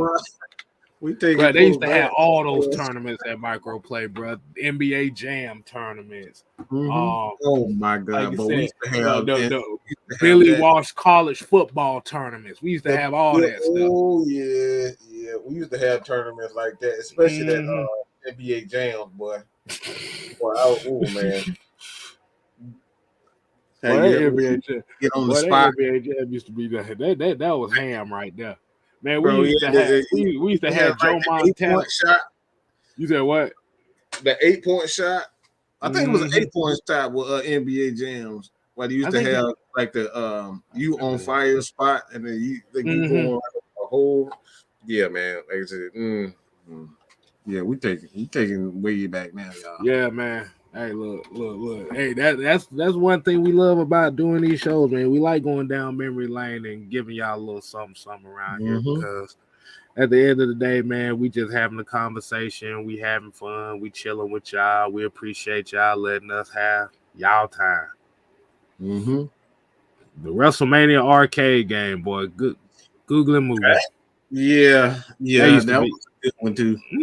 That used to be at the skating rink all the damn time. It was the skate rink. The skate but skating rink was crazy, boy. Cause they had this the game. I remember because this the games they used to have. Pole position, Donkey Kong, Centipede, WrestleMania. What was the other one? Miss Pac-Man. I forgot what it was called, Nintendo Baseball or something like that. It was Nintendo Baseball. It was like a Nintendo baseball game or something. I remember because this was the was it like that Mario? Yeah, like Donkey the characters Kong. The original Donkey Kong. And they had a burger shop or something. What the hell that shit was called? Burger shop or something like that. See, Manhunt was my look. I had at that time. It's like Manhunt was a good ass game. That man. Yep. Yeah. Yep. The old Skate Town, boy. That was my that was our joint right there. Like I said, that's all they had. Only bad thing about the skate rink, boy, the bathrooms smelled like absolute hog water, boy. I like, bro. You been off taking a piss in the parking lot. Oh boy. Damn, when you walking that motherfucker, boy, shoot, you need a hazmat suit on in them damn bathrooms. Oh my god. Oh god. Oh my. All right, man. We're gonna go ahead and wind it down, man. Like I said, but let us know if y'all want more conversations like this about going down memory lane, boy. Because this is fucking like it brings back makes me realize, boy, time flies, man. That was it. We gotta enjoy our time while we have it here, man. Absolutely. So we're gonna go ahead and wind it down. Streets of Rage was another one of my games, but I love Streets of Rage, or AKA what they in Japan they called it bear fighter. Yeah. Tekken. I remember when the first Tekken came out in the arcades. I remember the Mortal. No, that was the main attraction at Skate Town was Mortal Kombat. That was the main attraction. Mortal Kombat, Street Fighter. Those are the two main attraction games right there. Asteroids. Oh, I used to kill some asteroids. I used to kill what was that other one they had? What was it? Was it Space Invaders? Space Invaders. Where you had to go from side to side like that. Yeah. They had all them arcade games in there. And the number one song they played at that skate rink every time we went there. You didn't go that often, but every time. Dig Dug was another one too. That was my shit. But every time we went to the skate rink, they would always play 3 songs. It was 3 songs that was on repeat. Motown Philly, Summertime, and Poison. Them were the 3 main songs they played the whole damn. Be on the rotation all the damn. Yeah, that's Summertime to be on. I don't know what's up with Summertime, but that shit always played. I got a new pair. Summertime. Summertime. Gotta sit there and unwind. Like I said, they would play those. It was those. Oh my god, Duck Hunt. That Duck Hunt, boy, I was a master at that shit. Man, I ain't have a Nintendo. My cousin had the Nintendo. That thing used to frustrate me. Bro, I look. I was frustrated. That was the first thing I had. That was the first video game system I had. I didn't have a Nintendo. Like I said, I had the Genesis. My cousin had the Nintendo. He had 2 games I used to play all the time. It was Mike Tyson's Punch Out and Bases Loaded Baseball. Bases Loaded. Oh my god. My homeboy Bases Loaded Baseball. That was the ugliest looking baseball game I've ever seen, but that was fun. That shit was especially when you had that team with that dude named Paste on there. That motherfucker hit home run every chance you get. Yeah, we played the hell out of that. About to make me go. One say he had the NES glove. Oh Lord have mercy! I remember they tried that. Did? Oh my god! I remember that. They advertised the hell out of that. They're like, "This is the first system with interactive glove," and find out that shit didn't work that often. Oh, Blackberry said Paperboy. Yeah, Paperboy. Yeah. We played that one too. Like I said, my cousin had 4 games. He had Paperboy. He had, like I said, Bases Loaded Baseball, Mike Tyson Punch Out, and Tecmo Super Bowl. We played them games like hell. That Tecmo Super Bowl. Look, that shit. We never stopped playing that, motherfucker. We sit there, boy. We would play Tecmo Bowl. We played Tecmo Bowl for damn near 7 hours straight, bro. Bruh, straight. No, like you would get tired of it. He's on fire. All right, man. Let's go ahead and get up on out of here, man. Like I said, boy, we about to be this motherfucker a whole another hour talking about exactly. That. So let's go ahead and put a little bit of music on, man. We definitely appreciate everybody tuning in to the 6-Man Combo. As we always say here, man, it's all about the conversation, never about the hate. So make sure you go ahead and hit that subscribe button. Make sure you like. Make sure you share. Get this out here, man. At the end of the day, we can only be what we are. And like I said, you got a lot of people out here that don't like what we do around here. And that's perfectly fine with us. So stay tuned throughout the week. Y'all might get a heavy hitter show tomorrow. You might get a heavy hitter show tomorrow. Interesting. Yes. So, like I said, you make sure you continue to support 6-Man K-Styles. We on the road to 2K. First bump in the road is 1200. So let's go ahead and get that thing cracking. So until next time, people, we ain't here to play. Oh no. We here to stay. Ooh yeah, dig it. You ain't gotta go home, but you gotta get the hell up out of here. Deuces.